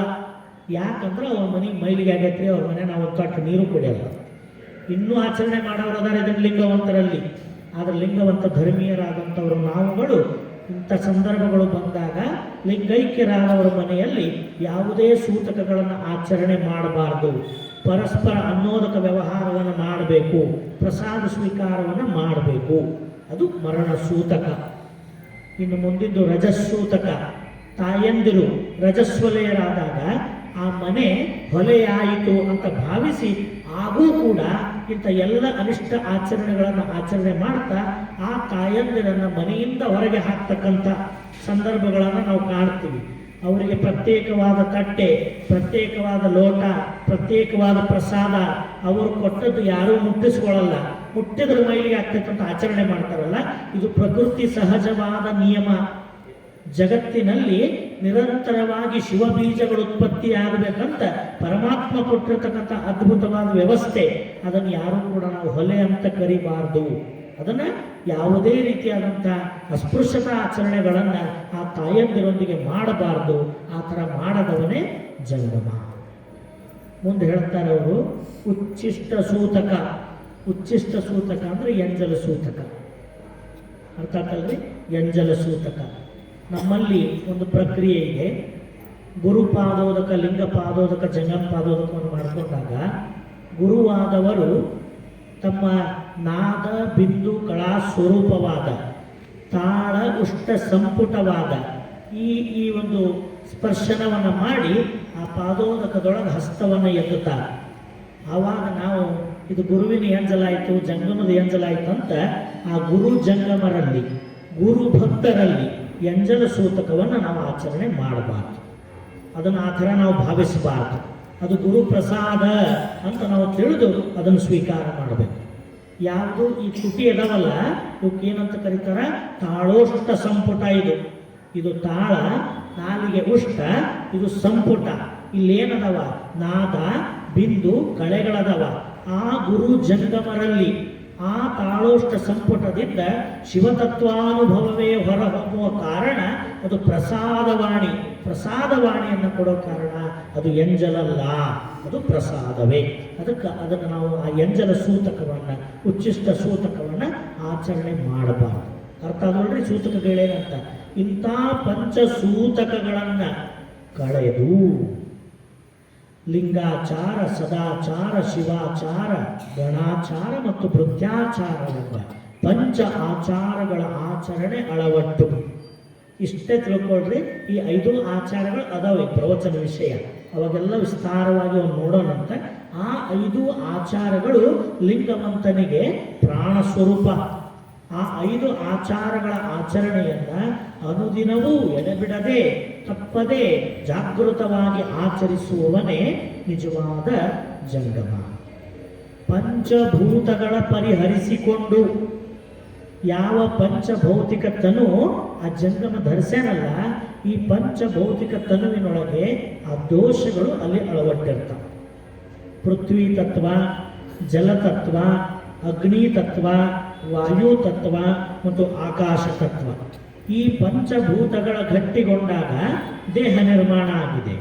ಹಾಗಾದ್ರೆ ಆ ಪಂಚಭೂತಗಳನ್ನು ಪರಿಹರಿಸೋದು ಅಂದ್ರೆ ಆ ಪಂಚಭೂತಗಳಿಂದ ಬಂದಂಥ ದೋಷಗಳು ಈ ಜೀವಾತ್ಮನಿಗೆ ಅಂಟಿರ್ತಾವಲ್ಲ, ಅವುಗಳನ್ನು ಕಳೆದುಕೊಂಡವನೇ ನಿಜವಾದ ಜಂಗಮ. ಹಂಗಾರೆ ಸಂಕ್ಷಿಪ್ತವಾಗಿ ನಾವು ತಿಳ್ಕೊಳ್ಳೋದಾದ್ರೆ, ಪಂಚಭೂತಗಳಲ್ಲೊಂದಾದ ಪೃಥ್ವಿ ತತ್ವ, ಪೃಥ್ವಿ ತತ್ವದೊಳಗೆ ಏನು ದೋಷ ಐತಂದ್ರೆ ಕಠಿಣತೆ, ಸಾಲಿಡ್ನೆಸ್. ಆ ಕಠಿಣತೆ ನಮ್ಮೊಳಗೆ ಹೆಂಗಿರ್ತೈತಂದ್ರೆ ನಡೆ ನುಡಿಯಲ್ಲಿ ಕರ್ಕಶವಾಗಿ ತೋರುವುದೇ ಅದುವೇ ಕಠಿಣತೆ. ನಾವು ಯಾರ ಸರಿಯಾಗಿ ಮಾತಾಡಲ್ಲ ಅಂದ್ರೆ ನಾವೇನಂತೀವಿ, ಮನುಷ್ಯ ಭಾಳ ಬಿರುಸದಾನ್ರಿ ಅಮ್ಮ. ಇಂಗ್ಲೀಷ್ದಾಗ ಹೇಳೋದಾದ್ರೆ ಭಾಳ ಹಾರ್ಶ್ ಮಾತಾಡ್ತಾರೆ ಅವರು. ಅದರ ಅರ್ಥ ಏನು? ಪೃಥ್ವಿ ತತ್ವದ ಕಠಿಣತೆ ಇಲ್ಲಿತ್ತು ಅಂದ್ರೆ ಮೃದು ವಚನ ಸದು ವಿನಯ ಅಳವಡದೆ ಹೋಗೈತಿ. ಅದಕ್ಕೆ ಆ ಪೃಥ್ವಿ ತತ್ವದ ಕಠಿಣತೆಯನ್ನ ಕಾಯದಿಂದ ಕಳೆದುಕೊಂಡಾಗ ಮೃದು ವಚನ ಸದು ವಿನಯ ಅಳವಡ್ತೈತಿ. ಇನ್ನು ಜಲತತ್ವದ ಗುಣ ಏನು ಅಂದರೆ ಅಧೋಮುಖಿ ಪ್ರವೃತ್ತಿ. ಸದಾವಕಾಲ ನೀವು ನೀರು ಎಲ್ಲೇ ಇಡ್ರಿ ಅದು ಕೆಳಗೆ ಹರಿತೈತೆ ಹೊರತು ಮ್ಯಾಗ ಹರಿಯೋದಿಲ್ಲ. ಹಂಗ ಜಲತತ್ವದಿಂದ ನಮ್ಮೊಳಗೆ ಬಂದದ್ದು ಏನು ಅಂದ್ರೆ ಸಂಸಾರ ಭರಿತತೆ. ಸದಾವಕಾಲ ಕೀಳು ಮಟ್ಟದ ವಿಷಯಾದಿಗಳನ್ನು ಮನ ಬುದ್ಧಿಗಳಲ್ಲಿ ಚಿಂತನೆ ಮಾಡೋದೈತಲ್ಲ, ಅದು ಜಲತತ್ವದ ಹರಿಯುವ ಗುಣ. ಅದನ್ನು ಕಳ್ಕೊಂಡು ಊರ್ಧ್ವಮುಖ ಚಿಂತನೆ ಮಾಡೋದು ಜಂಗಮನ ಗುಣ. ಉನ್ನತೋನ್ನತವಾದ ತತ್ವ ವಿಚಾರಗಳಲ್ಲಿ ತೊಡಗಿಕೊಂಡಿರೋದು ಜಂಗಮನ ಗುಣ. ಅಗ್ನಿ ತತ್ವದ ಗುಣ ಏನು ಅಂದ್ರೆ ಅದು ಹೆಂಗೆ ಸುಡ್ತೈತಲ್ಲ, ಹಂಗೆ ನಮ್ಮೊಳಗೆ ಸುಡೋ ಗುಣ ಯಾವುದು ಅಂದ್ರೆ ಅಹಂಕಾರ. ನಾನು ಅನ್ನೋ ಭಾವ ಐತಲ್ಲ, ಅದು ಅಗ್ನಿ ತತ್ವದ ದೋಷ. ನಾನೇ ಅಂತಕ್ಕಂಥ ಅಹಂಕಾರ. ಆ ಅಹಂಕಾರವೆಲ್ಲವನ್ನ ಲಿಂಗದಲ್ಲಿ ಅರ್ಪಿಸಿ ನಾನು ಅನ್ನೋದನ್ನು ನೀನಾಗಿ ಪರಿವರ್ತಿಸಿ ಸೋಹಂ ಎಂದೆನಿಸದೆ ದಾಸೋಹಂ ಎಂದೆನಿಸಯ್ಯ ಅಂತ ಪರವಸ್ತುವಿನ ಮುಂದೆ ಸದಾವಕಾಲ ನಿರಹಂಭಾವದಿಂದ ಇರತಕ್ಕಂಥವನೇ ನಿಜವಾದ ಜಂಗಮ. ಇನ್ನು ವಾಯು ತತ್ವದ ಗುಣ ಏನು ಅಂದರೆ ಸದಾವಕಾಲ ವಿಹರಿಸುವಂತೆ ಮಾಡುವುದು, ಒಂದು ಕಡೆಗೆ ನಿಲ್ಲದೆ ಸದಾ ಚಂಚಲವಾಗಿರುವಂತೆ ಮಾಡೋದು. ಅದು ಯಾರ ಗುಣ ಅಂದ್ರೆ ವಾಯು ತತ್ವದ ಗುಣ. ಇಂಥ ಚಂಚಲತೆಯನ್ನು ಕಳೆದುಕೊಂಡು ಲಿಂಗ ತತ್ವದ ನಿಶ್ಚಲತೆಯಲ್ಲಿ ಸ್ಥಿರಗೊಂಡವನೇ ನಿಜವಾದ ಜಂಗಮ. ಕೊನೆಗೆ ಆಕಾಶ ತತ್ವ ಅಂದ್ರೆ ವಾಹನ ಭರಿತತೆ. ಯಾವ ಸಿರಿ ಸಂಪತ್ತು ದ್ರವ್ಯ ರಾಶಿ ನಾನು ಪಡೆದೀನಿ, ಇದೆಲ್ಲದರ ಒಡೆಯ ನಾನೇ ಅಂತಕ್ಕಂಥ ಅಹಂಭಾವ ಐತಲ್ಲ, ಅದನ್ನು ವಾಹನ ಭರಿತತ್ವ ಅಂತ ಕರೀತಾರೆ. ಆ ವಾಹನ ಭರಿತತ್ವದಿಂದ ಭರಿತನಾದವನು ಜಂಗಮನಲ್ಲ. ಅತ್ಯಂತ ಸಹಜವಾದ ಸರಳವಾದ ಬದುಕಿನೊಂದಿಗೆ ಶ್ರೀಮಂತಿಕೆಯ ಭೋಗಲಾಲಸಗಳನ್ನೆಲ್ಲ ಕಳೆದುಕೊಂಡು ಸಂಸಾರದ ವ್ಯಾಮೋಹವಿಲ್ಲದಾತನೇ ನಿಜವಾದ ಜಂಗಮ. ಇವಕ್ಕೆ ಏನಂತ ಕರೆದ್ರಿ? ಪಂಚಭೂತಗಳನ್ನು ಪರಿಹರಿಸಿಕೊಂಡವನೇ ನಿಜವಾದ ಜಂಗಮ. ಮುಂದೆ ಹೇಳ್ತಾರೆ ನೋಡ್ರಿ, ಪಂಚ ಜ್ಞಾನೇಂದ್ರಿಯಗಳಲ್ಲಿ ಪಂಚಲಿಂಗಗಳ ಪ್ರತಿಷ್ಠಿಸಿಕೊಂಡಾತ ಜಂಗಮ. ಪಂಚ ಜ್ಞಾನೇಂದ್ರಿಯಗಳು ಯಾವ್ಯಾವದವ ನಮ್ಮೊಳಗ? ಶ್ರೋತ್ರ, ನೇತ್ರ, ಜಿಹ್ವೆ, ನಂತರ ತ್ವಕ್ಕು ಮತ್ತು ನಾಸಿಕ. ಇವು ನಮ್ಮಲ್ಲಿರ್ತಕ್ಕಂಥ ಪಂಚ ಜ್ಞಾನೇಂದ್ರಿಯಗಳು. ಇವನ್ನ ತಾತ್ವಿಕವಾಗಿ ಹೇಳ್ಬೇಕಾದ್ರೆ ಹಿಂಗೆ ಹೇಳಬೇಕು, ಅರ್ಥ ಆಗ್ಬೇಕಲ್ಲ. ಅಂದ್ರೆ ಕಣ್ಣು, ಕಿವಿ, ಮೂಗು, ನಾಲಿಗೆ, ಚರ್ಮ. ಪ್ರೈಮರಿ ಶಾಲಾ ಕಲಿಸೋ ಮುಂದೆ ಜ್ಞಾನೇಂದ್ರಿಯಗಳು ಅಂದ್ರೆ ಹಿಂಗೆ ಹೇಳ್ತಾರೆ. ಅದರ ಪ್ರವಚನ ಮಾಡುವಾಗ ತಾತ್ವಿಕವಾಗಿ ಹೇಳ್ಬೇಕಂದ್ರೆ ಹಿಂಗೆ ಹೇಳಬೇಕು. ಇಲ್ಲಿ ಕಣ್ಣು, ಕಿವಿ, ಮೂಗು, ನಾಲಿಗೆ, ಚರ್ಮ ಅಂತ ಬಳಸಬಾರದು. ಏನನ್ಬೇಕು? ಶ್ರೋತ್ರ, ನೇತ್ರ, ನಾಸಿಕ, ತ್ವಕ್ಕು ಮತ್ತು ಶ್ರೋತ್ರ, ನೇತ್ರ, ನಾಸಿಕ, ತ್ವಕ್ಕು ಮತ್ತು ಜಿಹ್ವೆ. ಹಿಂಗೆ ಪಂಚ ಜ್ಞಾನೇಂದ್ರಿಯಗಳು. ಈ ಪಂಚ ಜ್ಞಾನೇಂದ್ರಿಯಗಳಲ್ಲಿ ಪಂಚ ವಿಷಯಗಳ ಆಕರ್ಷಣಾ ಗುಣ ಇರ್ತೈತಿ. ಆ ವಿಷಯಗಳಿಗೆ ಏನಂತ ಕರೀತಾರ? ಶಬ್ದ ಇಲ್ಲಿ, ಸ್ಪರ್ಶ ಇಲ್ಲಿ. ಶಬ್ದ, ಸ್ಪರ್ಶ, ರೂಪ, ರಸ, ನಾಸಿಕದಲ್ಲಿ ಗಂಧ.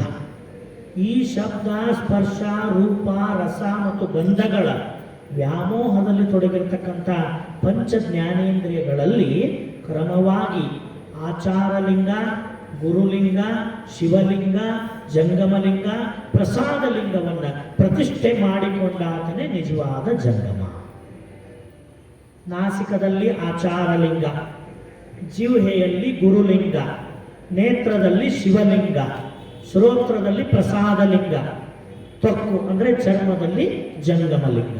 ಇದರ ಅರ್ಥ ಏನು ಅಂದ್ರೆ, ಯಾವ ಪ್ರಪಂಚದಿಂದ ಪಂಚ ವಿಷಯಗಳು ಈ ಪಂಚ ಜ್ಞಾನೇಂದ್ರಿಯಗಳ ಮುಖಾಂತರವಾಗಿ ಸುಖ ಭೋಗಗಳಾಗಿ ನಮ್ಮ ಅಂಗಕ್ಕೆ ಬರ್ತಿರ್ತಾವಲ್ಲ, ಆ ಬರ್ತಕ್ಕಂಥ ಸುಖದ ಭೋಗದ ಲಾಲಸೆಯನ್ನು ಕಳ್ಕೊಂಡು ಪಂಚ ವಿಷಯಗಳನ್ನ ಪ್ರಸಾದ ರೂಪವಾಗಿ ಸ್ವೀಕಾರ ಮಾಡೋದೇ ಪಂಚಲಿಂಗಗಳ ಪ್ರತಿಷ್ಠೆ ಮಾಡೋದು. ಅರ್ಥಾತಲ್ರಿ? ಕಣ್ಣಿಂದ ನೋಡಿ ವ್ಯಾಮೋಹಕ್ಕೊಳಗಾಗದೆ ಬಂದ ರೂಪವನ್ನ ಸುರೂಪ ಪ್ರಸಾದವಾಗಿ ಸ್ವೀಕಾರ ಮಾಡೋದು, ಕಿವಿಗೆ ಬಿದ್ದ ಶಬ್ದವನ್ನ ಸುಶಬ್ದ ಪ್ರಸಾದವಾಗಿ ಸ್ವೀಕಾರ ಮಾಡೋದು, ನಾಲಿಗೆಗೆ ಬಿದ್ದ ರುಚಿಯನ್ನ ಸುರುಚಿ ಪ್ರಸಾದವಾಗಿ ಸ್ವೀಕಾರ ಮಾಡೋದು. ಹೀಗೆ ಪಂಚ ಜ್ಞಾನೇಂದ್ರಿಯಗಳಲ್ಲಿ ಬರತಕ್ಕಂಥ ಪಂಚವಿಧದ ಸುಖದ ಅನುಭವಗಳನ್ನ ಲಿಂಗಮುಖಕ್ಕರ್ಪಣೆ ಮಾಡೋದಕ್ಕೆ ಏನಂತ ಕರೀತಾರ? ಪಂಚ ಜ್ಞಾನೇಂದ್ರಿಯಗಳಲ್ಲಿ ಪಂಚಲಿಂಗ ತತ್ವಗಳನ್ನು ಪ್ರತಿಷ್ಠೆ ಮಾಡೋದು ಅಂತ ಕರೀತಾರೆ. ಅದಕ್ಕೆ ಲಿಂಗವಂತರಿಗೆ ಕಲ್ಲಲ್ಲಿ, ಮಣ್ಣಲ್ಲಿ, ಗುಡಿಯಲ್ಲಿ ಲಿಂಗ ಪ್ರತಿಷ್ಠೆ ಮಾಡುವಂಥ ವ್ಯವಸ್ಥೆ ಇಲ್ಲ. ಇಲ್ಲಿಯೂ ಲಿಂಗ ಪ್ರತಿಷ್ಠೆ ಇದೆ. ಎಲ್ಲಿದೆ? ತನ್ನಂಗದ ಪಂಚ ಜ್ಞಾನೇಂದ್ರಿಯಗಳಲ್ಲಿ, ಕರ್ಮೇಂದ್ರಿಯಗಳಲ್ಲಿ, ಅಂತಃಕರಣಗಳಲ್ಲಿ ಕರಸ್ಥಳದಲ್ಲಿ ಹಿಡಿದ ಲಿಂಗದ ಕಳೆಯನ್ನೇ ತನ್ನ ದೇಹದ ತುಂಬೆಲ್ಲ ಪ್ರತಿಷ್ಠಾಪನೆ ಮಾಡಿಕೊಳ್ಳುವಾತನೇ ನಿಜವಾದ ಲಿಂಗವಂತ.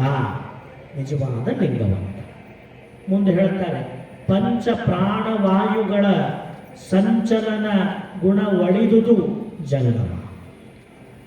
ಈ ದೇಹ ನಡೀತಕ್ಕಂಥದ್ದೇ ಪ್ರಾಣವಾಯುವಿನಿಂದ.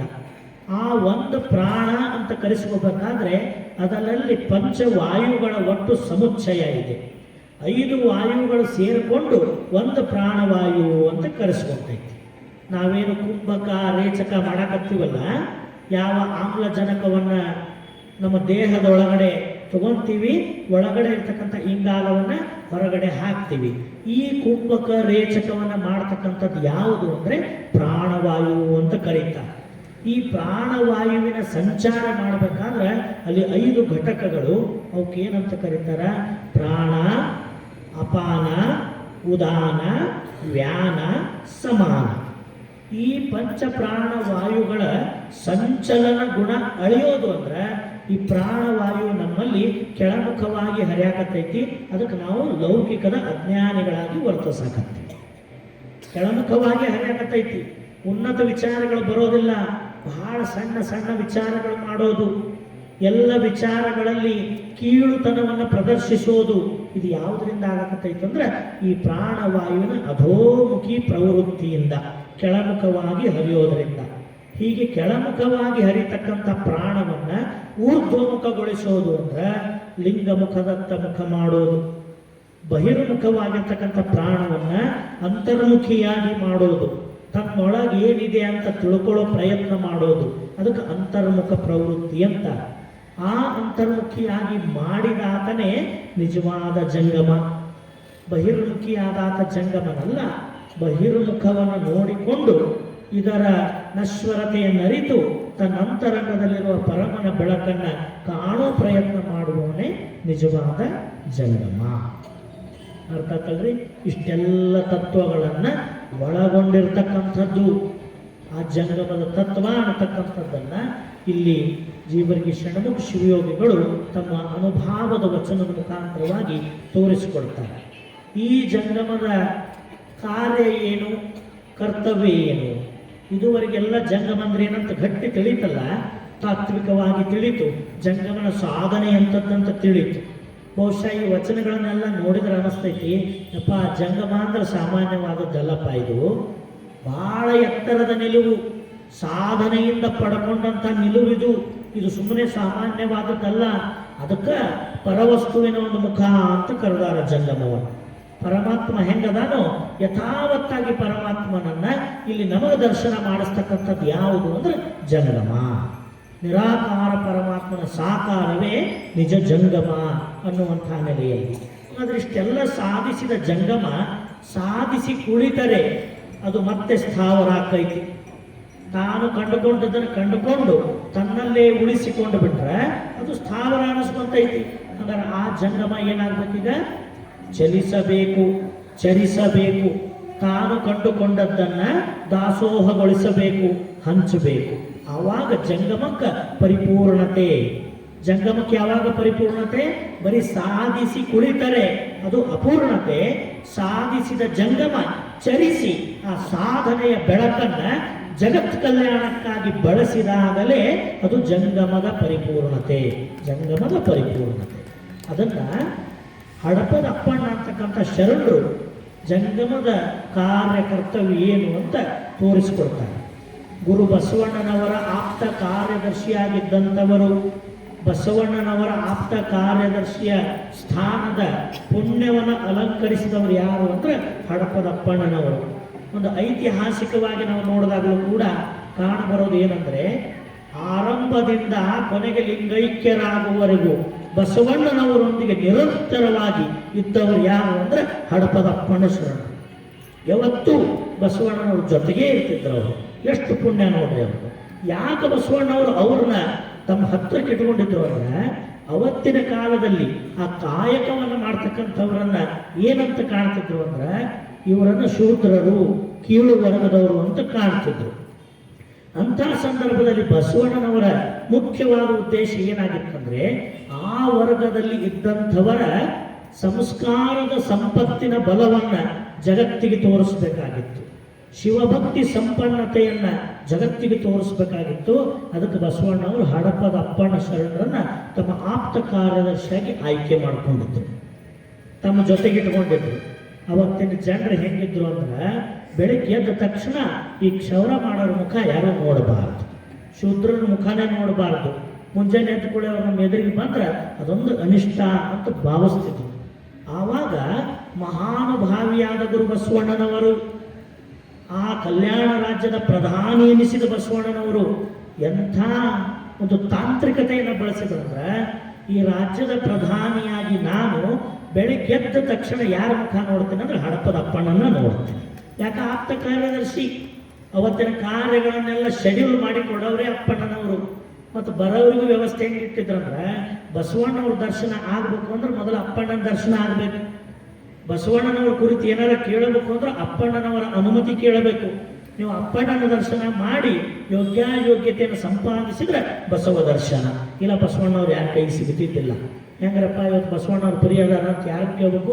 ಹಡಪದ ಅಪ್ಪಣ್ಣವ್ರನ್ನ ಕೇಳಬೇಕು. ಅಂಥವ್ರನ್ನ ಮುಂದೆ ತಗೊಂಡು ತಮ್ಮ ಆಪ್ತ ಕಾರ್ಯದರ್ಶಿಯಾಗಿ ಮಾಡಿಕೊಂಡವ್ರು ಯಾರು ಅಂದ್ರೆ ಗುರು ಬಸವಣ್ಣನವರು. ಅದಕ್ಕೆ ಹಡಪದ ಅಪ್ಪಣ್ಣನವ್ರಿಗೆ ಒಂದು ಬಿರುದೈತಿ. ಏನಂತಾರೆ ಅವ್ರಿಗೆ? ನಿಜ ಸುಖಿ ಹಡಪದ ಅಪ್ಪಣ್ಣ ಅಂತ.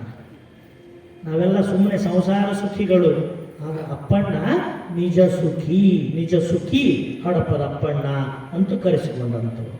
ಅಂತ ಹಡಪದ ಅಪ್ಪಣ್ಣನವರು ಬಸವಣ್ಣನವ್ರ ಜೊತೆಗಿದ್ದು ಬಸವಣ್ಣನವರ ಅನುಭಾವದ ಪ್ರಭಾವಲಯಕ್ಕೊಳಗಾಗಿ ಎಂಥ ಎತ್ತರದ ತಾತ್ವಿಕ ವಚನಗಳನ್ನು ಕೊಡ್ತಾರಂದ್ರೆ, ಈ ಜಂಗಮ ಅಂದ್ರೆ ಹೆಂಗಿರಬೇಕು, ಜಂಗಮ ಏನು ಕರ್ತವ್ಯ ಮಾಡಬೇಕು ಅನ್ನೋದನ್ನು ಅವರೇ ತೋರಿಸ್ಕೊಡ್ತಾರೆ. ಅವ್ರು ಹೆಂಗೆ ಹೇಳ್ತಾರೆ ನೋಡ್ರಿ ಆ ವಚನದೊಳಗ, ಜಂಗಮ ಜಂಗಮ ಎಂದು ಜಗದ ಹಂಗಿಗರಾಗಿ ಇರಲಾಗದು ಜಂಗಮ. ಬರೀ ಬಾಯಿಂದ ಜಂಗಮ ಜಂಗಮ ಅನ್ಕೊತ್ತ ನೀನು ಈ ಜಗದ ಹಂಗಿನೊಳಗಾಗಿ ಇರಲಾಗದು ಜಂಗಮ. ಜಗದ ಕರ್ತನ ಕೈಯಲ್ಲಿ ಹಿಡಿದುಕೊಂಡು ಜಗದ ಜಂಗುಳಿಗಳ ಬಾಗಿಲ ಕಾಯಲಾಗದು ಜಂಗಮ. ಜಗದ ಕರ್ತನ ಕೈಯಲ್ಲಿ ಹಿಡಿದುಕೊಂಡು ಜಗದ ಜಂಗುಳಿಗಳ ಬಾಗಿಲ ಕಾಯಲಾಗದು ಈ ಜಂಗಮ. ಮುಂದೆ ಹೇಳ್ತಾರೆ, ಆ ಜಂಗಮದ ಸುಳುಹು ಎಂತಿರಬೇಕೆಂದರೆ, ಹಂಗಾದ್ರೆ ನಿಜವಾಗಿ ಜಂಗಮ ಹೆಂಗಿರ್ಬೇಕಪ್ಪ ಅಂತಂದ್ರೆ, ತನ್ನ ನಂಬಿದ ಸಜ್ಜನ ಸದ್ಭಕ್ತರಲ್ಲಿಗೆ ತನ್ನ ನಂಬಿದ ಸಜ್ಜನ ಸದ್ಭಕ್ತರಲ್ಲಿಗೆ ತಾನೇ ನಡೆದು ಬಂದು, ತಾನೇ ಧಾವಿಸಿ ಬಂದು, ತಾನು ಕಂಡುಕೊಂಡ ಲಿಂಗಾಂಗವನ್ನು ಅಲ್ಲಿಯೇ ನಿಕ್ಷೇಪಿಸಿ ನಿರ್ಗಮಿಸಬಲ್ಲಡೆ ಆತ ನಿಜ ಜಂಗಮನೆಂಬೆ. ಆ ಭಕ್ತ ಮತ್ತು ಜಂಗಮರಲ್ಲಿ ತನ್ನ ಲಿಂಗಾಂಗವನ್ನು, ಶಿವಯೋಗ ಸಾಧನೆಯನ್ನು ಅಲ್ಲಿಯೇ ನಿಕ್ಷೇಪಿಸಿ ನಿರ್ಗಮಿಸಬಲ್ಲಡೆ ನಿಜ ಜಂಗಮವೆಂಬೆ. ಹೀಗಲ್ಲದೆ, ಒಂದು ವೇಳೆ ಹೀಗೆ ಮಾಡದೆ ಕಾಡಿ ಬೇಡಿ, ಕಂಡವರ ಕಾಡಿ ಬೇಡಿ, ಕೊಟ್ಟರೆ ಕೊಂಡಾಡಿ, ಕೊಡದಿದ್ದರೆ ಜರಿದು ತಾವು ನಿರೋಧಕ್ಕೆ ಒಳಗಾಗುವ ಈ ಗಾವಿಲರ ಎಂತು ಜಂಗಮವೆಂಬೆ ಬಸವ ಪ್ರಿಯ ಕೂಡಲ ಚೆನ್ನ ಬಸವಣ್ಣ. ಇದನ್ನ ನೆನ್ಪಿಡ್ಬೇಕಿಲ್ಲಿ. ಬಸವ ಪ್ರಿಯ ಕೂಡಲ ಚೆನ್ನ ಬಸವಣ್ಣ, ಇದು ಹಡಪದಪ್ಪಣ್ಣಗಳ ವಚನಾಂಕಿತ. ಏನಂತಾರವರು, ಜಂಗಮ ಜಂಗಮ ಅಂತ ಹೇಳ್ತಾ ಜಗದ ಹಂಗಿಗರಾಗಿ ನೀವು ಇರಬಾರ್ದು. ಜಗದ ಹಂಗಿನೊಳಗಿದ್ರೆ ನೀನು ಜಂಗಮ ಅಲ್ಲ. ಈ ಜಗದ ಹಂಗು ಹರಿದಾತನೇ ನಿಜವಾದ ಜಂಗಮ. ಅದು ನಿನ್ನೆ ಸೂಕ್ಷ್ಮವಾಗಿ ನಾನು ಹೇಳಿದೆ.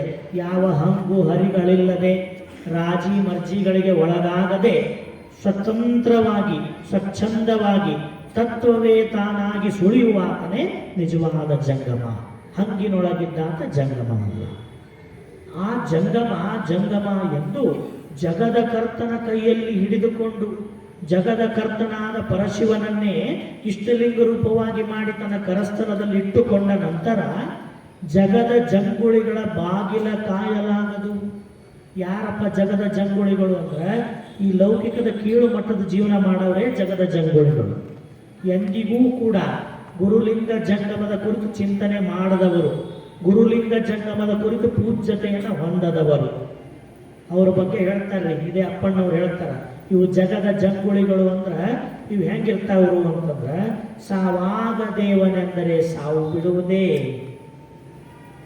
ಇವ್ರು ಹೆಂಗಿರ್ತಾರ, ಸಾಯುವಾಗ ದೇವರನ್ನವ್ರು. ಇವರು ಇದ್ದಾಗ ಬದುಕುವಾಗ, ಬಾಳುವಲ್ಲಿ ಬದುಕುವಲ್ಲಿ ಗುರುಲಿಂಗ ಜಂಗಮವನ್ನರಿಯದೆ ಹಾಳು ಹರಿಯ ತಿಂದ ಶುನಕನಂತೆ ಕಾಲ್ಗೆಡೆದು ಓಡಾಡಿ ಏಳಲಾಗದೆ ಬಿದ್ದಾಗ ಶಿವ ಶಿವ ಶಿವನೆಂದರೆ ಅಲ್ಲಿ ದೇವನಿರ್ಪನೆ.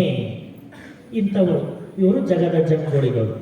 ಬದುಕುವಾಗ ಪರಮಾತ್ಮ ಕೊಟ್ಟ ಎಲ್ಲ ಸೌಖ್ಯವನ್ನು ಅನುಭವಿಸುವಾಗ ಯಾವತ್ತೂ ಪರಮಾತ್ಮನ ಕುರಿತು ಚಿಂತನೆ ಧ್ಯಾನ ಮಾಡದೆ ಕೈಕಾಲು ಎಲ್ಲ ನಿಂತು ವಯಸ್ಸಾಗಿ ಮಲ್ಕೊಂಡಾಗ ದೇವರ ಶಿವನ ಅಂತಂದ್ರೆ ಆ ಪರಮಾತ್ಮ ಎಂದರ ಬರ್ತಾನೇನೋ ಅವಾಗ ಬರಲ್ಲ. ಇಂಥವರೇ ಜಗದ ಜಂಗುಳಿಗಳು, ಸಾಮಾನ್ಯ ಲೌಕಿಕರು. ಇಂಥವರ ಬಾಗಿಲವನ್ನು ಈ ಜಂಗಮ ಎಂದೂ ಕಾಯಬಾರದು. ಯಾಕಂದ್ರೆ ತನ್ನೊಳಗಿನ ಅನುಭಾವಕ್ಕಲ್ಲಿ ಬೆಲೆ ಇಲ್ಲ. ಅವನಿಗೆ ಮರ್ಯಾದೆ ಸಿಗೋದಂತಲ್ಲ, ಅವನೊಳಗಿನ ಅನುಭಾವಕ್ಕೆ ಒಂದಿಷ್ಟು ಬೆಲೆ ಇರಬೇಕಲ್ಲ. ಆ ಬೆಲೆಯನ್ನ ಕೊಡದೇ ಇರತಕ್ಕಂಥವ್ರು, ಅನುಭಾವದ ಬಗ್ಗೆ ಪೂಜ್ಯತೆಯನ್ನ ಇಲ್ತವರು, ಅಂಥವ್ರ ಮನೆ ಬಾಗಿಲ ಇಂಥ ಜಂಗಮ ಹೋಗಿ ಎಂದೂ ಕಾಯಬಾರದು. ಅದಕ್ಕೆ ಜಗದ ಜಂಗುಳಿಗಳ ಬಾಗಿಲವ ಕಾಯಲಾಗದು. ಜಂಗಮದ ಸುಳುಹು ಎಂತಿರಬೇಕೆಂದರೆ, ಹಂಗಾರೆ ಜಂಗಮ ಹೆಂಗಿರಬೇಕು ಅಂದ್ರೆ, ತನ್ನ ನಂಬಿದ ಸಜ್ಜನ ಸದ್ಭಕ್ತರಲ್ಲಿಗೆ ತಾನೇ ಹೋಗಿ ತಾ ಕಂಡ ಲಿಂಗಾಂಗವನ್ನು ಅಲ್ಲಿಯೇ ನಿಕ್ಷೇಪಿಸಿ ಸುಳಿಯಬಲ್ಲಡೆ ಗಮಿಸಬಲ್ಲಡೆ ತಾನು ನಿಜವಾದ ಜಂಗಮ. ಯಾರು ತನ್ನನ್ನು ನಂಬ್ಯಾರೋ, ಯಾರು ಈ ತತ್ವಾರ್ಥ ಚಿಂತನೆಯೊಳಗೆ ಆಸಕ್ತಿ ಇಟ್ಟಾರೋ, ಯಾರು ಅನುಭವವನ್ನು ಪೂಜ್ಯತೆಯಿಂದ ಕಾಣ್ತಾರೋ ಅವರಿದ್ದಲ್ಲಿಗೆ ತಾನೇ ಹೋಗಿ, ಅವರು ನನ್ನ ಬಳಿ ಬಂದು ಕೇಳಲಿ ಅಂತಲ್ಲ, ಅವರಿದ್ದಲ್ಲಿಗೆ ತಾನೇ ಹೋಗಿ. ಯಾಕಂದ್ರೆ ಅಲ್ಲಿ ಅನುಭವದ ಮಹತಿ, ಗುರುಲಿಂಗ ಜಂಗಮದ ಭಕ್ತಿ ನಿಷ್ಠೆಗಳು ಅದಿಷ್ಟು ದೊಡ್ಡದಿರ್ತೈತಲ್ಲ ಅಂದ್ರೆ ಅಲ್ಲಿ ಇದ್ದಲ್ಲಿ ಗುರು ಮತ್ತು ಜಂಗಮ ತಾನೇ ಬರ್ತಾವ. ಅಷ್ಟು ಶಕ್ತಿ ಅದಕ್ಕೆ, ಭಕ್ತನ ಶಕ್ತಿ ಅದು. ಆ ಶಕ್ತಿ ಇದ್ದಲ್ಲಿ ಈ ಜಂಗಮ ತಾನೇ ಹೋಗಿ ಬರೀ ದಾಸೋಹ ಮಾಡಿಸ್ಕೊಂಡು ಬರೋದಲ್ಲ, ತಾನು ಕಂಡುಕೊಂಡ ಲಿಂಗಾಂಗವನ್ನು, ಇಷ್ಟಲಿಂಗದ ಸಾಮರಸ್ಯದ ಸುಖವನ್ನ, ಅರಿವು ಆಚಾರದ ಬೆಳಕನ್ನ ತನ್ನ ಅಂಗದಲ್ಲಿ ತಾನೇನು ಪ್ರಕಟಗೊಳಿಸಿಕೊಂಡನಲ್ಲ, ಅದೆಲ್ಲವನ್ನು ತನ್ನ ನಂಬಿದ ಭಕ್ತ ಜಂಗಮರಿಗೆ ಪ್ರತಿಫಲಾಪೇಕ್ಷೆ ಇಲ್ಲದೆ ದಾಸೋಹ ಮಾಡಿ ತನ್ನ ಜ್ಞಾನದ ಕ್ರಿಯೆಗಳ ಪೂರ್ಣವಾಗಿರ್ತಕ್ಕಂಥ ಪ್ರತಿಬಿಂಬವನ್ನ ಆ ಭಕ್ತರ ಅಂಗಮನ ಪ್ರಾಣದಲ್ಲಿ ಕಂಡು ನಿಜವಾಗಿ ಸಂಭ್ರಮಿಸುವವನೇ ಜಂಗಮ. ತನ್ನ ಅನುಭವ ತನಗೆ ಕಾಣೋದಿಲ್ಲ, ತನ್ನ ಅರಿವು ತನಗೆ ವ್ಯಕ್ತ ಆಗೋದಿಲ್ಲ. ಅದನ್ನು ಯಾವಾಗ ತನ್ನೆದುರಿಗಿರುವ ತನ್ನ ನಂಬಿದ ಭಕ್ತರಿಗೆ ಧಾರೆ ಎರೆದಾಗ ಆ ಭಕ್ತರಲ್ಲಿ ತನ್ನ ಅನುಭವದ ದರ್ಶನವನ್ನು ಕಂಡಾಗ ನಿಜವಾದ ಸುಖ, ಪರಮ ಸುಖ ಯಾರಿಗಾಗ್ತೈತೆ ಅಂದ್ರೆ ಗುರು ಮತ್ತು ಜಂಗಮನಿಗೆ ಆಗ್ತೈತಿ. ಗುರು ಮತ್ತು ಜಂಗಮನ ಆನಂದ ಎಲ್ಲೈತಂದ್ರೆ ತಾನು ಬಹಳ ಜ್ಞಾನಿ ಅಂದ್ರೆ ಅವನಿಗೆ ಆನಂದ ಇಲ್ಲ. ಯಾವಾಗ ಆನಂದ? ತನ್ನ ಆ ಅರಿವನ್ನ, ತಾನು ಕಂಡುಕೊಂಡ ಲಿಂಗಾಂಗದ ಸಾಧನೆಯನ್ನ ತನ್ನೆದುರಿಗಿರುವ ಶಿಷ್ಯನಲ್ಲಿ ಕಂಡಾಗ, ಅದರ ಔನ್ನತ್ಯವನ್ನು ಕಂಡಾಗ ಗುರು ಮತ್ತು ಜಂಗಮನಿಗೆ ಅಮಿತವಾಗಿರ್ತಕ್ಕಂಥ ಆನಂದ ಉತ್ಪನ್ನವಾಗ್ತಕ್ಕಂಥದ್ದು. ಹಾಗಿರುವಾತನೇ ನಿಜವಾದ ಜಂಗಮ. ಹೀಗಲ್ಲದೆ ಕಂಡವರ ಕಾಡಿ ಬೇಡಿ, ಕೊಟ್ಟರೆ ಕೊಂಡಾಡಿ, ಕೊಡದಿದ್ದರೆ ಜರಿದು, ತಾವು ನಿರೋಧಕ್ಕೆ ಗುರಿಯಾಗಿ ಹೋಗುವ ಈ ಗಾವಿಲರ ಎಂತು ಜಂಗಮನೆಂಬನೆಯ ಬಸವ ಪ್ರಿಯ ಕೂಡಲ ಚನ್ನಬಸವಣ್ಣ. ಅರ್ಥ ಮಾಡ್ಕೋಬೇಕಿದೆ. ಯಾರು ಪ್ರತಿಫಲಾಪೇಕ್ಷೆ ಇಲ್ಲದೆ ತನ್ನಂತರಂಗದ ಅರಿವನ್ನ ಪೂರ್ಣ ಪ್ರಮಾಣದಲ್ಲಿ ಧಾರೆ ಎರಿತಾನೋ ಅವನು ಜಂಗಮ ಹೊರತು ಅಪೇಕ್ಷೆಯನ್ನ ಇಟ್ಟುಕೊಂಡು ಕಾಡಿ ಬೇಡೋದು ಎಂದೂ ಜಂಗಮ ಅಲ್ಲ. ಅದಕ್ಕೆ ಬಸವಣ್ಣವರು ಸ್ವಚ್ಛ ಹೇಳ್ತಾರ, ಕಾಡುವ ಬೇಡುವ ಜಂಗಮ ಬಂದರೆ ನೀಡಲು ಬಾರದು ಕೂಡಲ ಸಂಗಮ ದೇವ. ಎಷ್ಟು ಜಂಗಮ ಪ್ರೇಮಿ ಬಸವಣ್ಣವರಂದ್ರ ಅವರೇ ತಾಮಸ ಜಂಗಮದ ಕುರಿತು ಹೇಳ್ತಾರ. ಕಾಡೋದು ಬೇಡೋದು ವಿಷಯ ಬಂತು ಅಂದ್ರೆ ಅದು ಜಂಗಮ ಅಲ್ಲ, ಜಂಗಮ ಅಲ್ಲ. ಆ ಜಂಗಮದ ಸುಳುವು ಹೆಂಗಿರಬೇಕು? ತನ್ನೊಳಗಿದ್ದದನ್ನು ಕೊಟ್ಟು ಹೋಗಬೇಕು, ಜ್ಞಾನದ ಸಂಪತ್ತನ್ನು ಕೊಡಬೇಕು. ಆದ್ರೆ ತನ್ನ ಎದುರಿಗಿರೋವರಿಂದ ಅವರ ಸಂಪತ್ತನ್ನು ಪಡಿತಕ್ಕಂಥ ಪ್ರಯತ್ನವನ್ನ ಜಂಗಮ ಎಂದಿಗೂ ಮಾಡಬಾರದು. ಹಣದ ಅಪೇಕ್ಷೆಯನ್ನ ಎಂದಿಗೂ ಇಟ್ಟುಕೋಬಾರದು. ಆಸೆ ಆಮಿಷಗಳನ್ನ ಒಳಗಾಗಬಾರದು. ಹಂಗಿದ್ದದ್ದೇ ನಿಜವಾದ ಜಂಗಮ ಅಂತಕ್ಕಂಥ ನಿರ್ಣಯವನ್ನ ಹಡಪದ ಅಪ್ಪಣ್ಣ ಶರಣರು ನಮಗೆಲ್ಲ ಕೊಡುತ್ತಾರೆ. ಹಾಗಾದ್ರೆ ಇಂಥ ಪರಿಪೂರ್ಣತ್ವದ ನೆಲೆಯನ್ನ ಅಳವಡಿಸಿಕೊಂಡ ಜಂಗಮ ಬೇರೆಯಲ್ಲ, ನಮ್ಮ ಕರಸ್ಥಲದಲ್ಲಿರುವ ಇಷ್ಟಲಿಂಗ ಬೇರೆಯಲ್ಲ. ಇದು ಲಿಂಗ, ಅದು ಜಂಗಮ. ಲಿಂಗದ ಮುಖವೇ ಜಂಗಮ. ಲಿಂಗದ ಸಂತುಷ್ಟಿ ಜಂಗಮದ ದಾಸೋಹದಲ್ಲಿ. ಆ ಪರಮಾತ್ಮ ತಾನೇ ಅನುಭಾವಿಯಾಗಿ ಚಲಿಸಲು ಅಸಾಧ್ಯವಾದ ಕಾರಣ, ನಿರವಯನಾದ ಕಾರಣ ಸಾವಯವವಾದ ಜಂಗಮ ರೂಪಿನಿಂದ ಅವತರಿಸಿ ಪರಮ ಅನುಭಾವದ ಸೆಲೆಯಾಗಿ ನಿಂತು ಚಲಿಸಿ ತನ್ನೊಳಗಿನ ಅನುಭಾವವನ್ನ ನಮಗೆಲ್ಲ ತಂಗಾಳಿಯಂತೆ ಸುಳಿದು ಸುಳಿದು ಸುಳಿದು ನಮಗ ಆ ಜಂಗಮದ ಅನುಭವವನ್ನ ಕೊಡುವ ಕಾರಣ ಈ ಲಿಂಗದ ಅನುಭವ ಎಲ್ಲಿ ಸಿಗ್ತೈತೆ ಅಂದ್ರೆ ಜಂಗಮದಿಂದ ನಮಗೆ ಪ್ರಾಪ್ತಿ ಆಗ್ತೈತೆ. ಈ ಲಿಂಗಕ್ಕೆ ನಾವೇನಾರ ಬೋನ ಹಿಡಿದ್ವಿ ಅಂದ್ರ ಲಿಂಗಯ್ಯ ಸ್ವೀಕಾರ ಮಾಡೋದಿಲ್ಲ. ಆದ್ರೆ ಈ ಲಿಂಗ ನಿಜವಾಗಿ ನಾವು ಕೊಟ್ಟದ್ದನ್ನ, ಅರ್ಪಿಸಿದ್ದನ್ನ ಪಡೆದು ಸಂತೃಪ್ತರಾಗಬೇಕು ಅಂದ್ರೆ ಈ ಲಿಂಗ ಎಲ್ಲಿ ಸಂತೃಪ್ತಕ್ಕನ? ಇಂಥ ಅನುಭಾವಿ ಜಂಗಮದ ಮೂಲಕವಾಗಿ ಲಿಂಗಯ್ಯ ಸಂತೃಪ್ತನಕ್ಕನ. ಅದಕ್ಕೆ ಲಿಂಗ ಮತ್ತು ಜಂಗಮ ಇವು ಎರಡು ಬೇರಲ್ಲ. ಲಿಂಗ, ಲಿಂಗದ ಮುಖ, ಈ ಜಂಗಮ. ಇದು ನೆಲೆಸಿ ಲಿಂಗ ಎನಿಸಿದೆ, ಈ ಲಿಂಗವೇ ಚರಿಸಿ ಜಂಗಮವೆಂದೆನಿಸಿದೆ. ಹಾಗಾಗಿ ಲಿಂಗ ಜಂಗಮದ ಮಧ್ಯದಲ್ಲಿ ಯಾವುದೇ ಭೇದಗಳು ಇಲ್ಲ. ಅದಕ್ಕೆ ಬಸವಣ್ಣವರು ಒಂದು ಕಡೆಗೆ ಎಷ್ಟು ಚಂದ ಹೇಳ್ತಾರೆ ಅದನ್ನ, ಭಂಡವ ತುಂಬಿದ ಬಳಿಕ ಸುಂಕವ ತೆತ್ತಲ್ಲದೆ ವಿರಹಿತ ಹೋಗಬಾರದು. ಭಂಡವ ತುಂಬಿದ ಬಳಿಕ ಸುಂಕವ ತೆತ್ತಲ್ಲದೆ ವಿರಹಿತ ಹೋಗಬಾರದು. ಕಳ್ಳ ನಾಣ್ಯ ಸಲುಗೆಗೆ ಸಲ್ಲದು, ಕಳ್ಳ ನಾಣ್ಯವ ಸಲಲೀಯರಯ್ಯ. ಭಕ್ತಿ ಎಂಬ ಭಂಡಕ್ಕೆ ಜಂಗಮವೇ ಸುಂಕಿಗ ಕೂಡಲ ಸಂಗಮ ದೇವ. ಭಕ್ತಿ ಎಂಬ ಬಂಡಕ್ಕೆ ನಮ್ಮ ಈ ಜಂಗಮವೇ ಸುಂಕಿಗ ಕೂಡಲ ಸಂಗಮ ದೇವ. ಏನಂತ ನಾವು ಅರ್ಥ ಮಾಡ್ಕೊಂಡಿವಿ ಜಂಗಮ ಅಂದ್ರ? ಇದನ್ನು ತಿಳಿಬೇಕಿಲ್ಲಿ. ಬಸವಣ್ಣನವರು ನಿರ್ಣಯ ಕೊಡ್ತಾರೆ ಇದನ್ನ ಏನಂತ, ಭಂಡವ ತುಂಬಿದ ಬಳಿಕ ಸುಂಕವ ತೆತ್ತಲ್ಲದೆ ವಿರಹಿತ ಹೋಗಬಾರದು. ನಮ್ಮಲ್ಲಿ ಯಾವುದೇ ಮೂಲದಿಂದ ಆದಾಯ ಬಂತು ಅಂದ್ರೆ ಆ ಪ್ರತಿಯೊಂದು ಆದಾಯಕ್ಕೂ ಸರ್ಕಾರ ಒಂದು ಕರವನ್ನ, ಸುಂಕವನ್ನ ವಿಧಿಸ್ತೈತಿ. ಟ್ಯಾಕ್ಸ್ ಅಂತೀವಿ ನಾವು, ಹೌದಲ್ಲ? ನಾವೆಲ್ಲ ಕೊಡ್ತೀವಲ್ಲ. ವ್ಯಾಪಾರ ಮಾಡೋರಿಗೆ ಕಮರ್ಷಿಯಲ್ ಟ್ಯಾಕ್ಸ್ ಐತಿ, ಇನ್ನು ನೌಕರಿ ಮಾಡೋರಿಗೆ ಇನ್ಕಮ್ ಟ್ಯಾಕ್ಸ್ ಇರ್ತೈತಿ. ಇನ್ನು ಇದನ್ನು ಬೀರಿ ಯಾವುದೇ ಮೂಲಗಳಿಂದ ನಮಗೆ ಆದಾಯ ಇತ್ತು ಅಂದ್ರೆ ಆ ಆದಾಯದ ಒಂದು ಮಟ್ಟ ದಾಟ್ತು ಅಂದ್ರೆ ನಾವು ಕಡ್ಡಾಯವಾಗಿ ಸರ್ಕಾರಕ್ಕೆ ಏನು ಕೊಡಬೇಕು? ಸುಂಕ ಅಥವಾ ಟ್ಯಾಕ್ಸ್ ಕೊಡಬೇಕು. ಅದಕ್ಕೆ ಡಿಪಾರ್ಟ್ಮೆಂಟ್ ಮಾಡ್ಯಾರ. ಒಂದು ಕಮರ್ಷಿಯಲ್ ಟ್ಯಾಕ್ಸ್ ಡಿಪಾರ್ಟ್ಮೆಂಟ್ ಬೇರೆ, ಆ ಕಡೆಗೆ ಇನ್ಕಮ್ ಟ್ಯಾಕ್ಸ್ ಡಿಪಾರ್ಟ್ಮೆಂಟ್ ಬೇರೆ. ವ್ಯಾಪಾರ ವಹಿವಾಟಿನಿಂದ ಬಂದದ್ದು ಕಮರ್ಷಿಯಲ್ ಟ್ಯಾಕ್ಸು, ಆದಾಯ ಮೂಲಗಳಿಂದ ಪಡೆದಕ್ಕೆ ಮೇಲೆ ಇನ್ಕಮ್ ಟ್ಯಾಕ್ಸ್. ಇದನ್ನು ಬಸವಣ್ಣವರು ಅವತ್ತೇ ಹೇಳಿದ್ರು, ಏನಂತ? ಭಂಡವ ತುಂಬಿದ ಬಳಿಕ ಒಂದು ಮಿತಿಯೊಳಗ ನಿನ್ನ ಆದಾಯ ತುಂಬಿತು ಅಂದ್ರೆ ಸುಂಕವ ತೆತ್ತಲ್ಲದೆ ವಿರಹಿತ ಹೋಗಬಾರದು. ನೀನು ಎಷ್ಟು ಪಡ್ಕೊಂಡಿಯೋ ಅದರ ಒಂದು ಭಾಗವನ್ನ ನೀನು ತೆರಿಗೆಯ ರೂಪದಲ್ಲಿ ಸರ್ಕಾರಕ್ಕೆ ಕೊಡಾಕಬೇಕು, ರಾಜ್ಯದ ಬೊಕ್ಕಸಕ್ಕೆ ಕೊಡಾಕಬೇಕು. ಯಾಕೆ ಕೊಡಬೇಕು? ನಮ್ಮೆಲ್ಲರ ಮೂಲಭೂತ ಸೌಕರ್ಯಗಳನ್ನು ಪಡಿಬೇಕಾದ್ರೆ ನಾವೇ ಕೊಟ್ಟು ನಾವೇ ಪಡೆಯೋದು. ನಮ್ಮ ಮನೆಯಿಂದ ಇಲ್ಲಿ ತನಕ ಬರ್ಬೇಕಾದ್ರೆ ನಮ್ಗೆ ಒಳ್ಳೆ ರಸ್ತೆ ಬೇಕು. ಆ ರಸ್ತೆ ಎಲ್ಲಿಂದ ತರಬೇಕು? ಸರ್ಕಾರದವರು. ನಾವೆಲ್ಲ ಸೇರಿ ದುಡಿದ್ರೊಳಗೆ ನೀವು GST ಕಟ್ಟ್ರಿ, ಇನ್ಕಮ್ ಟ್ಯಾಕ್ಸ್ ಕಟ್ಟ್ರಿ, ದುಡ್ಡು ಕೊಟ್ಟಾಗ ಅವರು ಅದನ್ನೇ ಬಳಸ್ಕೊಂಡು ಸರ್ಕಾರಕ್ಕಿರುವ ಆದಾಯ ಮೂಲ ಅಂದ್ರೆ ತೆರಿಗೆ ಒಂದೇ. ತೆರಿಗೆನೇ ದೊಡ್ಡ ಆದಾಯ ಮೂಲ. ಆ ತೆರಿಗೆಯನ್ನು ಸರ್ಕಾರ ನಮಗೇನು ಮಾಡ್ತೈತ್ರಿ?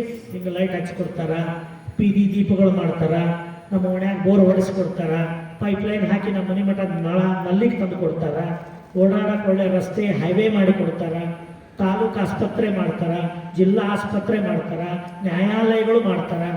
ನಾವು ಟ್ಯಾಕ್ಸ್ ಕೊಟ್ಟರೆ ಮತ್ತು ಇವೆಲ್ಲ ವ್ಯವಸ್ಥೆ ನಡೀತಾವಲ್ಲ, ಅಲ್ಲಿ ನಡೀತಕ್ಕಂಥ ಎಲ್ಲ ಕೆಲಸಗಾರರಿಗೆ ಸಂಬಳ ಕೊಡ್ತಾರ. ಇದೆಲ್ಲ ಖರ್ಚುಗಳು ಎದರಿಂದ ನಡೀತಾವ? ನಾವು ನೀವು ಕೊಟ್ಟ ತೆರಿಗೆಯಿಂದ ನಡೀತಿರ್ತಾವ. ಹಂಗಾರೆ ತೆರಿಗೆ ಎಲ್ಲೂ ಹೋಗಿಲ್ಲ, ನಾವು ಕೊಟ್ಟದ್ದು ಎದಕ್ಕೆ? ನಮ್ಮ ಅಭ್ಯುದಯಕ್ಕೆ.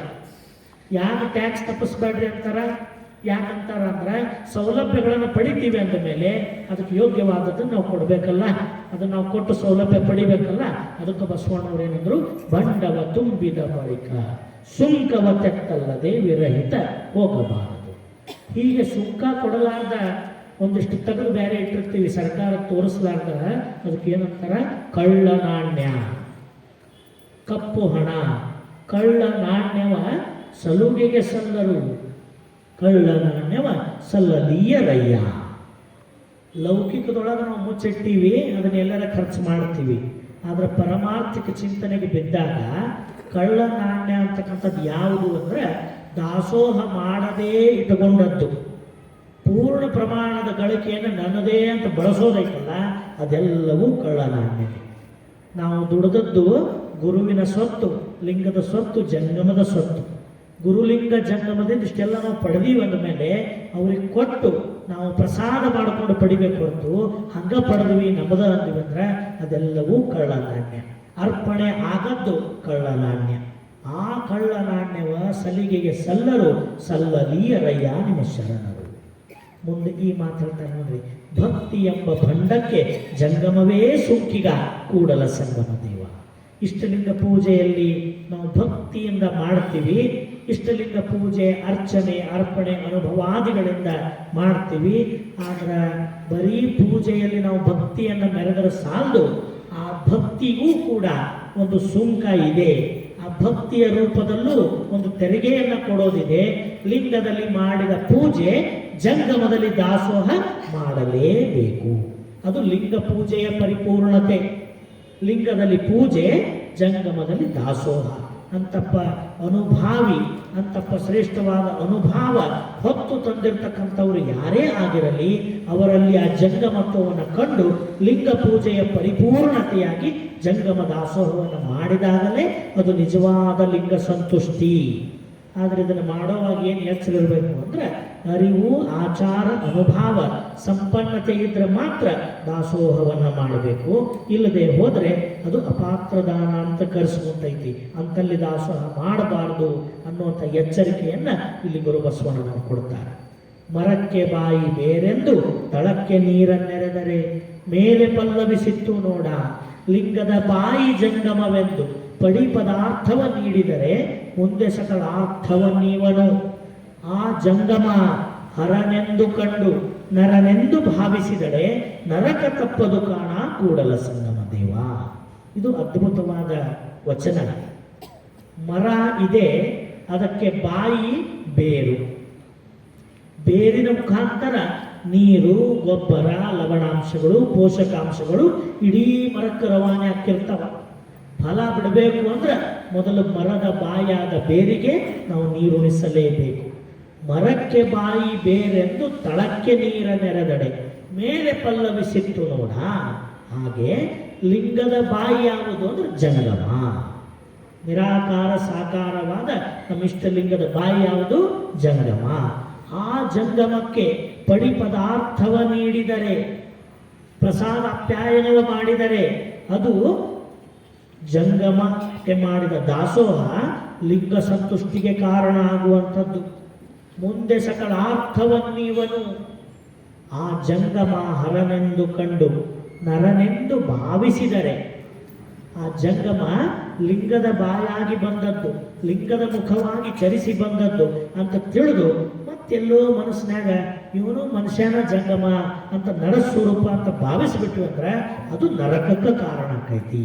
ಅದಕ್ಕೆ ಯಾವತ್ತೂ ಜಂಗಮ ಮತ್ತು ಗುರುವನ್ನ ನರನಲ್ಲ, ಅದು ಹರನ ಸ್ವರೂಪ, ಹರನ ಸ್ವರೂಪ ಅಂತನೇ ನಾವೆಲ್ಲ ಭಾವಿಸಬೇಕು. ಹೀಗೆ ಮಾಡಿದಾಗ ಮಾತ್ರ ಗುರು ಮತ್ತು ಲಿಂಗ ತತ್ವದ ಪರಿಪೂರ್ಣತೆಯಾಗಿ ಜಂಗಮ ನಿಷ್ಪತ್ತಿಗೊಳ್ಳುವಂಥದ್ದು. ಅರ್ಥ ಆಯ್ತಲ್ರಿ? ಇವತ್ತಿನವರೆಗೆ ನಾವು ಪರಶಿವನ 3 ಮುಖಗಳಾದ ಗುರು, ಲಿಂಗ, ಜಂಗಮ ತತ್ವವನ್ನು ಕುರಿತು ನೋಡಿದ್ವಿ. ನಾಳೆ ದಿವಸ ಅದೇ ಪರಶಿವ ಪರಮ ಪ್ರಕಾಶವನ್ನು ಒಳಗೊಂಡು ನಮ್ಮ ಅಂತರಂಗದ ಕರಣದ ಕತ್ತಲೆಯನ್ನು ಕಳೆಯಲೆಂದು ವಿಭೂತಿ ತತ್ವವಾಗಿ ನಮ್ಮೆಲ್ಲರೊಂದಿಗೆ ಬರ್ತಾನೆ. ನಾಳೆ ದಿವಸ ನಾವೆಲ್ಲ ವಿಭೂತಿ ಅಂದ್ರೇನು, ಸೋಪಾದಿಕ ಮತ್ತು ನಿರುಪಾದಿಕ ವಿಭೂತಿ ತತ್ವವನ್ನು ಕುರಿತು ಚಿಂತನ ಅನುಭವವನ್ನು ಮಾಡೋಣ ಅಂತ ಹೇಳ್ತಾ ಈ ನುಡಿ ಸೇವೆಯನ್ನು ಅಪ್ಪ ಬಸವಣ್ಣನವರ ಶ್ರೀಪಾದಕ್ಕೆ ಸಮರ್ಪಿಸ್ತೇನೆ. ಸರ್ವರಿಗೂ ಮತ್ತೊಮ್ಮೆ ಭಕ್ತಿಯ ಶರಣಾರ್ಥಿಗಳು.